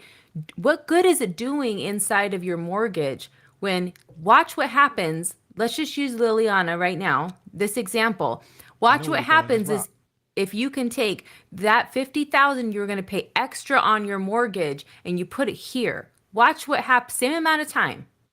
Same amount of time. Would she have her house paid off in this amount of time? We don't know. We don't know her situation. But we're just going to give the same amount of time. If you were to put $50,000 instead of putting out on your mortgage, you put it in here. It gave you an additional $20,000 in income. Every single year for the rest of your life, tax-free. One lump sum. Not a lump sum every year. One lump sum gave you an additional $20,000 for life. Now, what we were talking about on the last live stream was to structure yourself in a position where you can leverage the equity. No different. He was using the Best Buy scenario today, just as something basic and simple. But what we were talking about in our last live stream was the ability to really use your equity. You're taking the equity out of your home and now you're putting it to work. And so if you're doing that every single year, you're doing what was it? $20,000 was 1667. Okay. I already did it. The $20,000 a year. Let me go back and show you, I guess. So yes, age 50, again, same numbers. Age 50 to 65, putting away $20,000 of equity that you're able to pull out of your home and put it in a vehicle that works for you at 7.03%. You're taking $20,000 at 7.03% versus I'm going to put that, well, you can't even do it, but instead of paying down that 30-year mortgage so that you don't have a house payment at age 65. That's the two scenarios. I'm 50 years old. I don't want a house payment by age 65. I got 15 years. But you don't have income either. But hold on. I got 15 years. So let me do velocity banking, whatever I need to do so I can pay off this mortgage in 15 years so I don't have a mortgage payment. Awesome. No mortgage payment. But at the end of the 15 years, how much income do you have? Exactly. Versus, I'm going to convert that mortgage into a first position home equity line of credit, take $20,000 of equity out of that home every year for the next 15 years. How did that $20,000 a year, what did it do for me? Well, that $20,000 translated into $64,000 tax-free for life. You have a nest egg cash value of $538,000 liquid.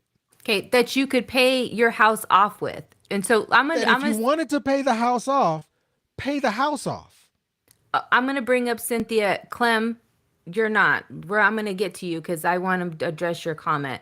You and who else was saying that in here? Ricardo. Yeah, you guys. We're gonna address. I'm too old, and miss me with that. There's strategies for everybody. So hold on, we're going to get there. But you're right here with Cynthia's question. So I'm just going to bring it up now. I think it's a great one. Can this vehicle be used to borrow against to allow you to become your own bank once sufficient cash value has been built? The cool part about cash value life insurance products, all cash value life insurance products can be used for infinite banking. All. The difference is structure. The difference is where you get it from. I go back to, this is a premium finance strategy called MPI. This is not just an IUL. This is not a whole life policy. This Right. is not the infinite banking concept, IBC. It's Right. not. Now, because this product is structured properly, you can do infinite banking. So, can you borrow from this cash value? Is the question. Hey, matter of fact, let me give you a scenario. Let's say you wanted to buy a Tesla. You've got $64,000 available, but Teslas are 100 grand. Can I go buy a Tesla if I wanted to? Not saying you should. And notice, I'm not doing infinite banking. I'm going to buy a thing. Yes, you can absolutely borrow $100,000 from yourself, and you'll be borrowing it at 4%, just so we're clear. And you can take that $100,000, and because you borrowed it from yourself, what was the impact on this $538,000? Did the $538,000 go down when you borrowed that $100,000? Absolutely not. So you can absolutely do infinite banking using this product because it's structured properly. So let's say you borrow $100,000 from yourself, and when you borrow that $100,000 from yourself, you go buy that Tesla, and it's costing you 4%. 4% of $100,000 is $4 grand. Most car notes are 60 months, 5 years. 4 times 5, 20 grand. At the end of 5 years, on that $100,000, you now owe 120. But let's say you don't pay a dime of that 120. So in 5 years, you continued funding your policy. You took the 100,000, you went and bought the car, you're driving the car, you're loving the Tesla, but this 538 is still growing because you didn't touch this. You just leveraged against it. So this 538 is still growing. So let's look now 5 years later. It's 5 years later, you've had the Tesla 5 years, you owe 120,000 on the money that you borrowed to buy the Tesla. Watch this number 5 years later. So 5 years later, you went from 65 to 70. Still putting away your 20 grand a year. Don't get me wrong, because we are not paying this house off. We're going to use this house as a tool. As many times as I can get $20,000 out of this house, I'm going to get $20,000 out of this house. So we are not selling this house. Okay. At the end of that 5 year period, you owe 120,000. You never paid a dime. But the growth on your cash value went from 5 whatever that was to 966. And if you wanted to pay that Tesla off, you owe 120. You could pay 114 of it right now. But hopefully you would have reached out to me and I'd have said, girl, don't worry about that Tesla. I get it. You could pay it off. You can make yourself whole. That makes sense. Because when you read Nelson Nash, Bank on Yourself or Become Your Own Banker, Nelson said, if you're going to bank on yourself, then treat yourself like a bank. And therefore, if you would have paid interest back to the bank, pay that interest back. I heard that. I got it. I read it. I understand it. Most people who say that are saying that because the product that they're offering is inferior. But because this product is not, because of the growth inside of it, let's say you never paid back that 120,000 at year 5, and another 5 years went by. 4,000 times 5, that's another 20 grand. Another 5 years go by, you owe $140,000. I told you we're not paying this house off, right? So you're still paying your house note.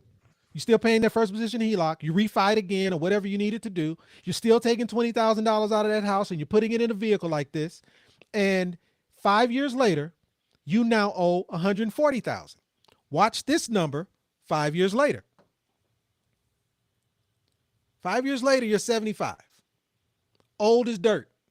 Matter of fact, Dang. they won't even let you drive no more.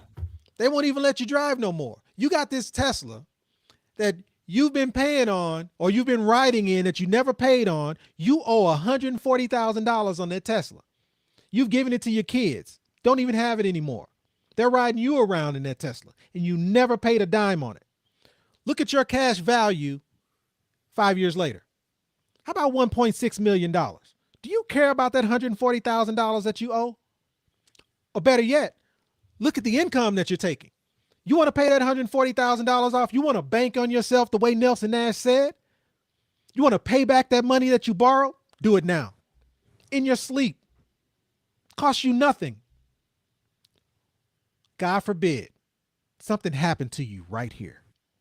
Something happened to you at age 75. You just passed this Tesla on to your grandson. You passed away right here. You never paid off that Tesla. Your grandson is freaking out because you've been telling him that you ain't paid a dime on this Tesla. You borrowed money from your secure compound interest account and bought this Tesla. He brags about it. He passes away. Sitting with this Tesla, you got a $140,000 bill that you need to pay. How are you going to pay a $140,000 bill back to the life insurance company now that your grandfather passed? But when your grandfather passed, there was a death benefit tied to this Wait, secure compound interest account. And as a result, the beneficiaries received $3.2 million. But the life insurance went, before you get your $3.2 million, though, grandpa borrowed $100,000 about 15 years ago. And on that $100,000, he owes 4%. And that equates to $140,000. And for my velocity banking people who are going to argue that it's more than 4%, it's more than 40,000. Let's call it 250,000. You got the car for 100, and regardless of what the interest is, let's call it $250,000. Before your beneficiaries get $3.289 million, the life insurance company is going to say, we're going to have to take back $250,000.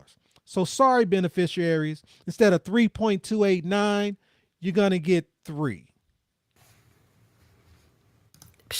and this is the conversation that is not being had, because this is while people are arguing over interest rates and a few $1,000s in a 10-15 year period, and not a few, many thousands of dollars. But the point is that those dollars go, they die.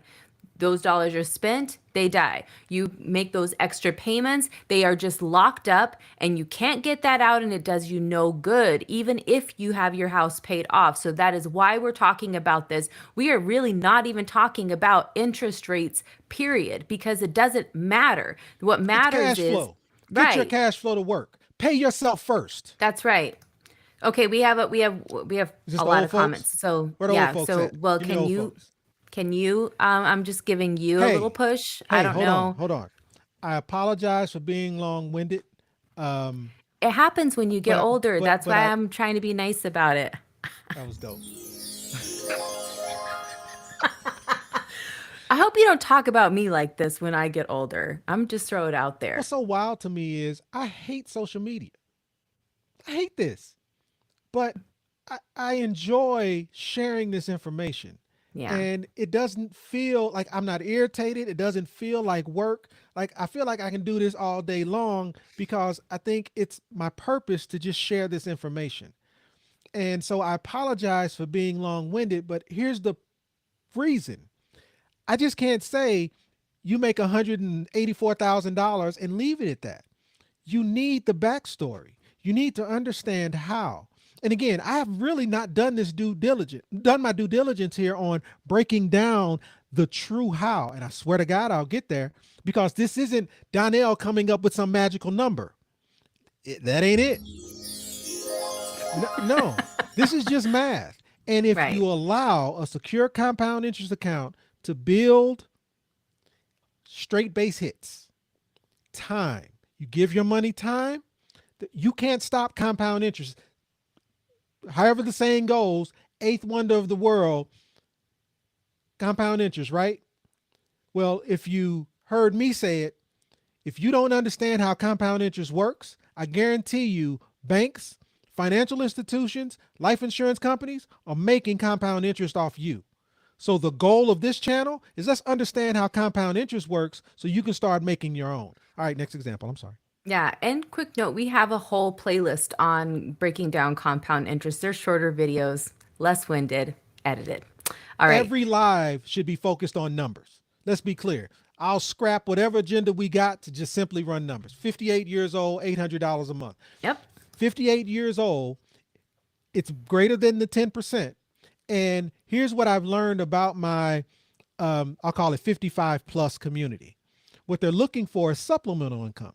So they're not looking for, you know what, I get it that I'm starting later in life. So my goal isn't to necessarily be able to run out of here with six figures of income, but my traditional retirement account with my company, Social Security, I've got some investments. Hey, what is a supplemental income that I might be able to take? So I appreciate those values because that's what that looks like. We're not, again, the goal isn't to hit, um, a six figure income per se. The goal is, what does this look like? And now you didn't give me an age, but here's what I know about being 58. Here's what I know about compound interest. You have to give your money time. And what we've learned is the compound cycles inside of this vehicle are somewhere between 5 to 6 years. So if I go from 58 to 65, that's 7 years. That's one compound cycle, meaning that's the amount of time it takes for your money to double once. I would like to give your money a little bit more time. So in doing so, the number I'm going to choose, that doesn't mean that's the number you have to take, but that's the number that I'm choosing to allow your money more time. And so we're talking $800 a month. Oh, and I'll go till age, let's go 75, and I'll Well, back it down. I want to ask her a question while you're doing this. Anne Marie, do you have kids or grandkids? Can you just put yes or no in the chat? Thanks. So $800 a month starting at age 58, and I'm letting it compound till age 75. I'm not saying you have to wait till age 75. What I'm showing you is, if you allow this to compound till age 75, we're talking $24,000 tax-free for life, a nest egg of about 285,000. You've put in 163, you've leveraged 192, which is what creates that 285,000. And again, the percentage of this is about 10%. Yeah, roughly about 9%, actually. About 9% is what allows you to take that income over time for the rest of your life. And again, if we back this down to 72, obviously it would just be less, right? But you back this down to 72, we're talking 17,000 tax-free for life. So But the opportunity for a 58, 60, 62-year-old is, do you have another asset that you can liquidate to jumpstart? What do I mean? Is there a lump sum that can be put in play to help this along and help it build faster? Go ahead, sweetheart.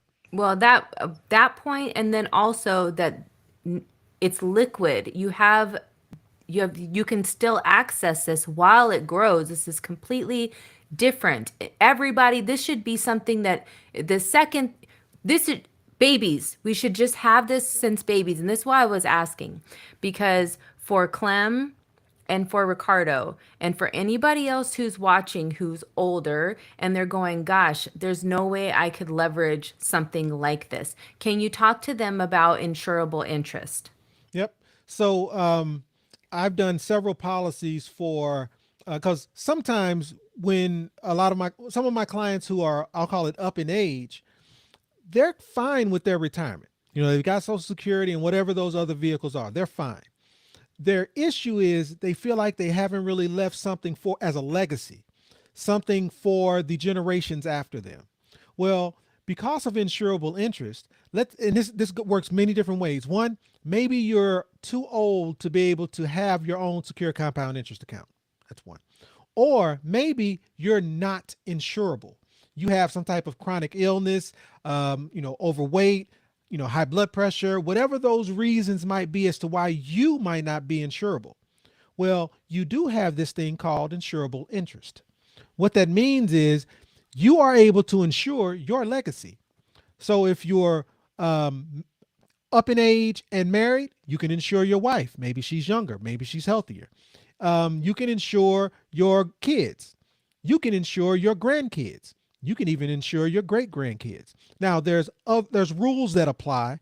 There's boxes that have to be checked. But the short of it is, if you have grandkids, excuse me, and again, you're taken care of from a retirement perspective, but maybe you want to contribute $500 a month, $200 a month to your grandchild who might be 6. And your thought process is, I'm going to put in $200 a month for my 6-year-old grandchild.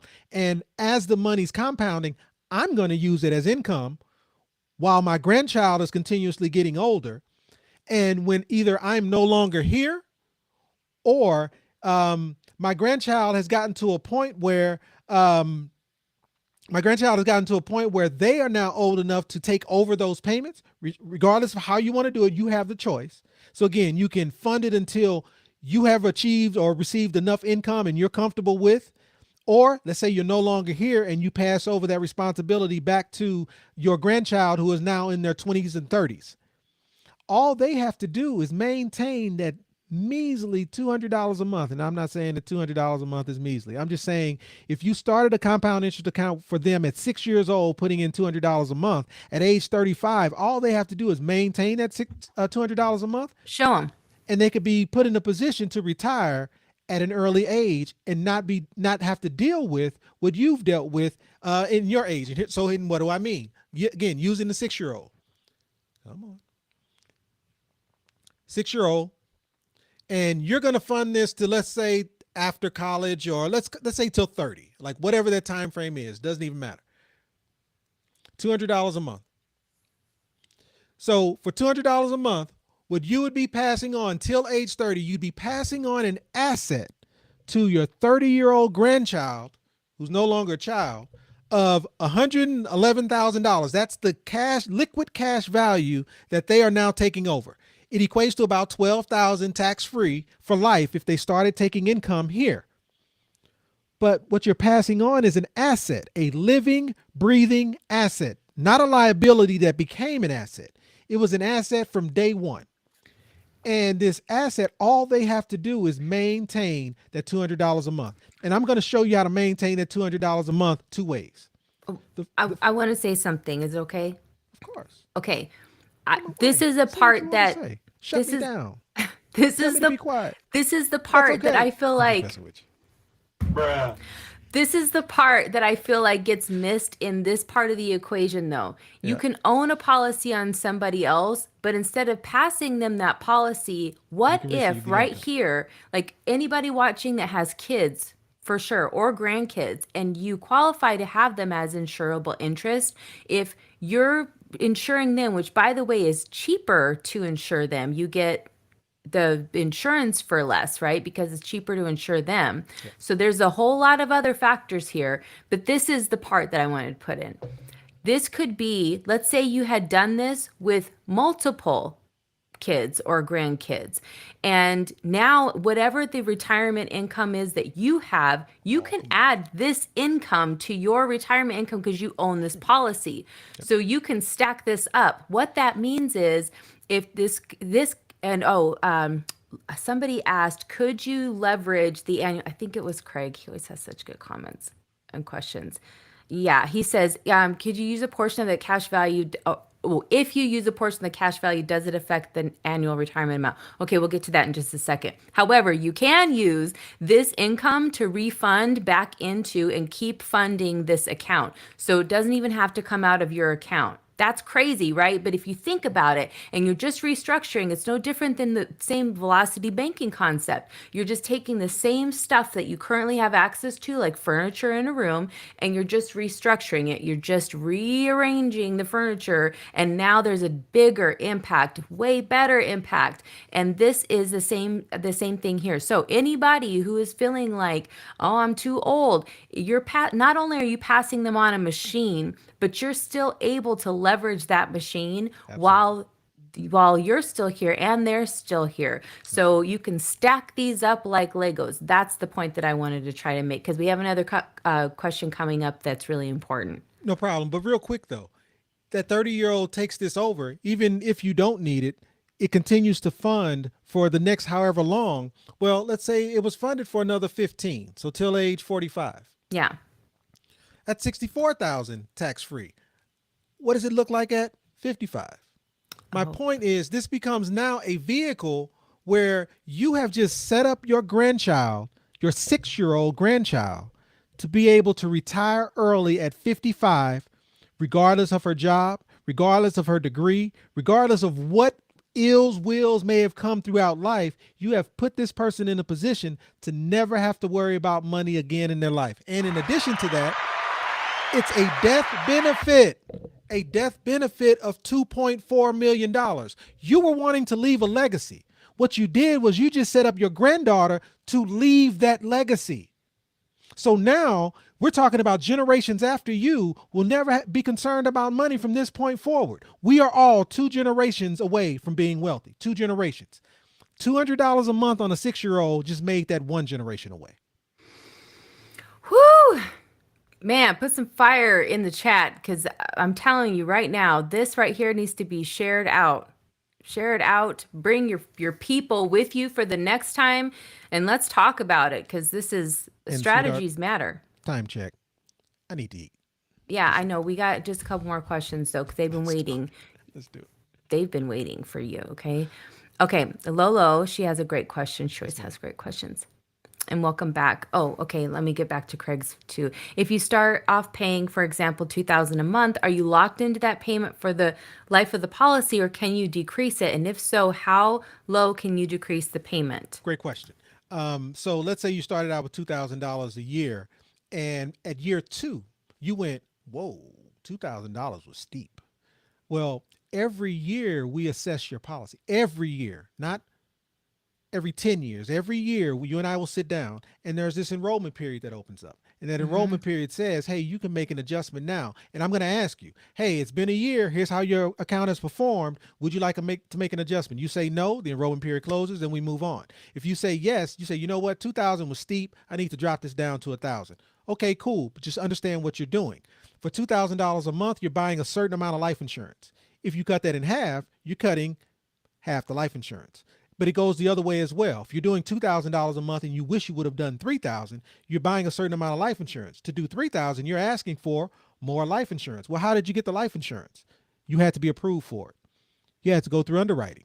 You had to take a physical. So if you want to increase, you might have to take a physical as well. So short answer is, yeah, you can do it. Okay, I forgot about this one from Carl earlier, and it killing was super important. So I hope he's still watching. Is it possible to use $2 million from a Roth to provide insurance coverage on a 1-year-old? That's what triggered the $1 million baby concept earlier. So is it possible to use $2 million in a Roth? Qualified money and life insurance money are different. So the answer is no. But here's where we're headed. Because I love this question. You put that $2 million into an annuity. That annuity being owned by a trust is still putting that 2-year-old in position to never have to worry about money. So what we do is we can move that 2 million penalty-free, tax-free into an annuity, and that annuity will produce guaranteed income for life. So that's how you would do that, because you definitely want to get it out of the market, because the next dip you're losing 24%.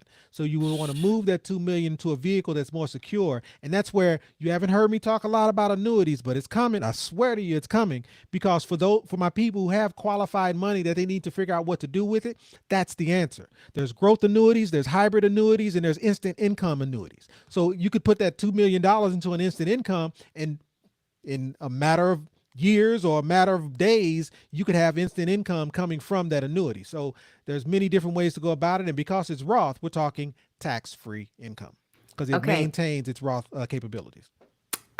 Craig's he has 2 questions. We're going to combine them together because I think they can go together.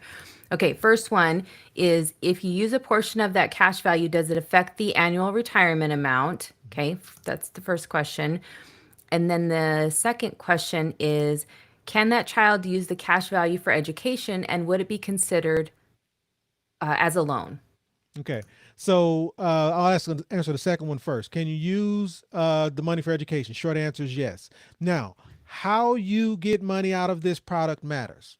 So you can absolutely take the participating loan, the same loan that you would take out of any cash value life insurance policy, and go pay for college, do whatever you need to do. And then the question that always comes behind that is, but do I have to pay it back? In a properly structured vehicle, you have a choice. Should you pay it back? My answer is going to be yes. But I just walked you through that Tesla example. If you didn't pay it back for whatever reason, it ends up coming out of the death benefit if you pass away. But should you pay it back? Of course you should. Do you have to pay it back?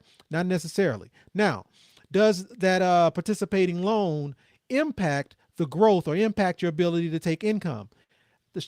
That's The short answer to that question is it depends, meaning it depends on when you take that loan. Let's say you are 2 years into this process. As I told you, MPI takes time. You're 2 years into this process. You have not accumulated a lot of cash value. You borrow the maximum amount that you could possibly borrow, go do velocity, now you go do infinite banking and buy a rental property or do whatever you did. You never pay it back. You didn't allow enough time for your money to build. Should you pay that back? You really should. Is it going to impact the growth in your account? It absolutely will.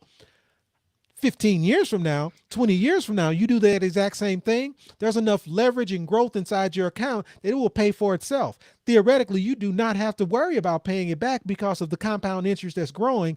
It will compensate for the money that you've taken and pay it back on its own. Here's why I say that. This is also one of those products where, because it's properly structured, let's say you stopped contributing after a certain period of time. If you stop contributing, let's say after 10, 15 years, there's enough growth inside this policy that it will actually pay for itself. It will continue to grow on its own, even though you're not contributing.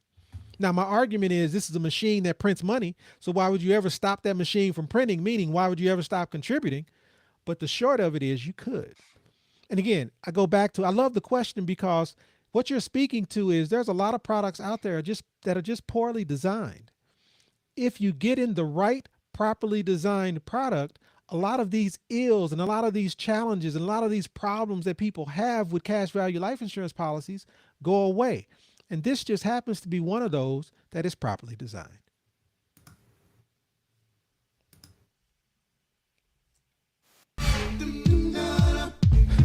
Okay, so we have a couple other comments that we can bring up real quick because I love this one by Omega. Said velocity banking a scam. Okay, scam this. Bruh. I started early last month, and in just 2 weeks of that time, just my score alone shot up 55 points. Okay, they're coming. People are coming with the receipts because they know that they got to get out of these situations, right? Not that I don't have my credit challenges, but a little less than 3 months' time, I'll be way better placed than I was at the end of May. And that's the power of strategy, man, is understanding where it is you're going. But to Donnell's point, But let me pop that bubble. Awesome. You've paid down the debt. Now what? May, you're in a much better position. Now what? Because what happens is, and this is us, this is not you, this is us. We are all the same here. We right? free up this cash flow. We're feeling great about it. We love, like, man, it feels good to not have that weight of those credit card companies and your score went up. Like, come on. But if we don't put that money to work, it's sitting there collecting dust, waiting to be used improperly.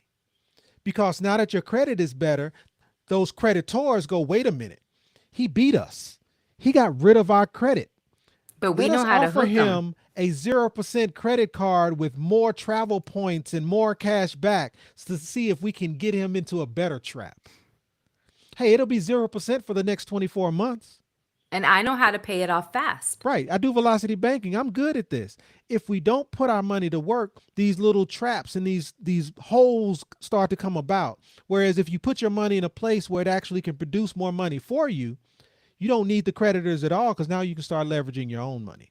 So please do the velocity banking. Congratulations. Rock out. Your credit score went up. But also remember, what's the goal? If the goal is income, let's make sure you're putting it somewhere where you can produce income. But when you can see the proof, then people out here saying, "Oh, it's a scam," you know, it's just, if you were here when we started this live stream, Omega, we were talking about the real scam out there. And anybody who's joined us and they missed the videos that we played and that we kind of did reactions on, please go back and watch that, because this is my pulpit moment, my turn to your neighbor moment of go watch the retirement gamble. Like, grab a friend, grab some snacks, whatever it is you need to do to sit down and watch a retirement documentary. Like, how boring does that sound? I promise you, within the first 3 minutes, you will not be able to stop watching. It is shocking. It is sad. It is everything you need to know in order to understand that you are on the right path. What I was going to add earlier was, if you don't know where you're going, any road will take you there. And that's kind of what you were saying. But the other piece is understanding where your power is, understanding where your leverage is, helps you make different decisions and helps you understand and identify what your opportunities are. And this is what I mean. When we first bought this house, the countertops are from 1992. And the first thing I was thinking of when we bought this house was like, that's okay. You can replace countertops, right? Like, that's not that big of a deal. We can do that. And I definitely want to because they're definitely from 1992, like white tile, ugly, ew. Okay. Nobody wants that. And we bought this house as is, but we walked into equity in this house. So there was a move, right? It's a strategy.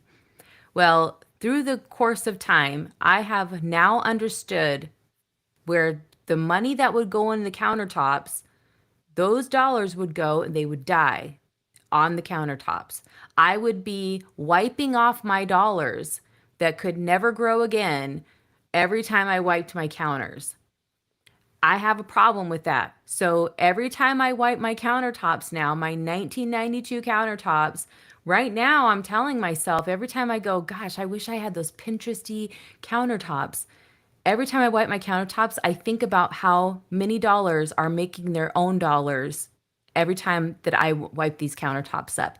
And that makes me feel good because I think that if I would have made those things priorities, which are easy to do, and by the way, I have three degrees in architecture and interior design, so it's really eating at me not to have this stuff. But that was the point. I was so programmed that these things, these luxuries, these concepts, these ideas that we needed, these stuff and the things in order for life to be worth living, right? For it to mean something, for it to look a certain way.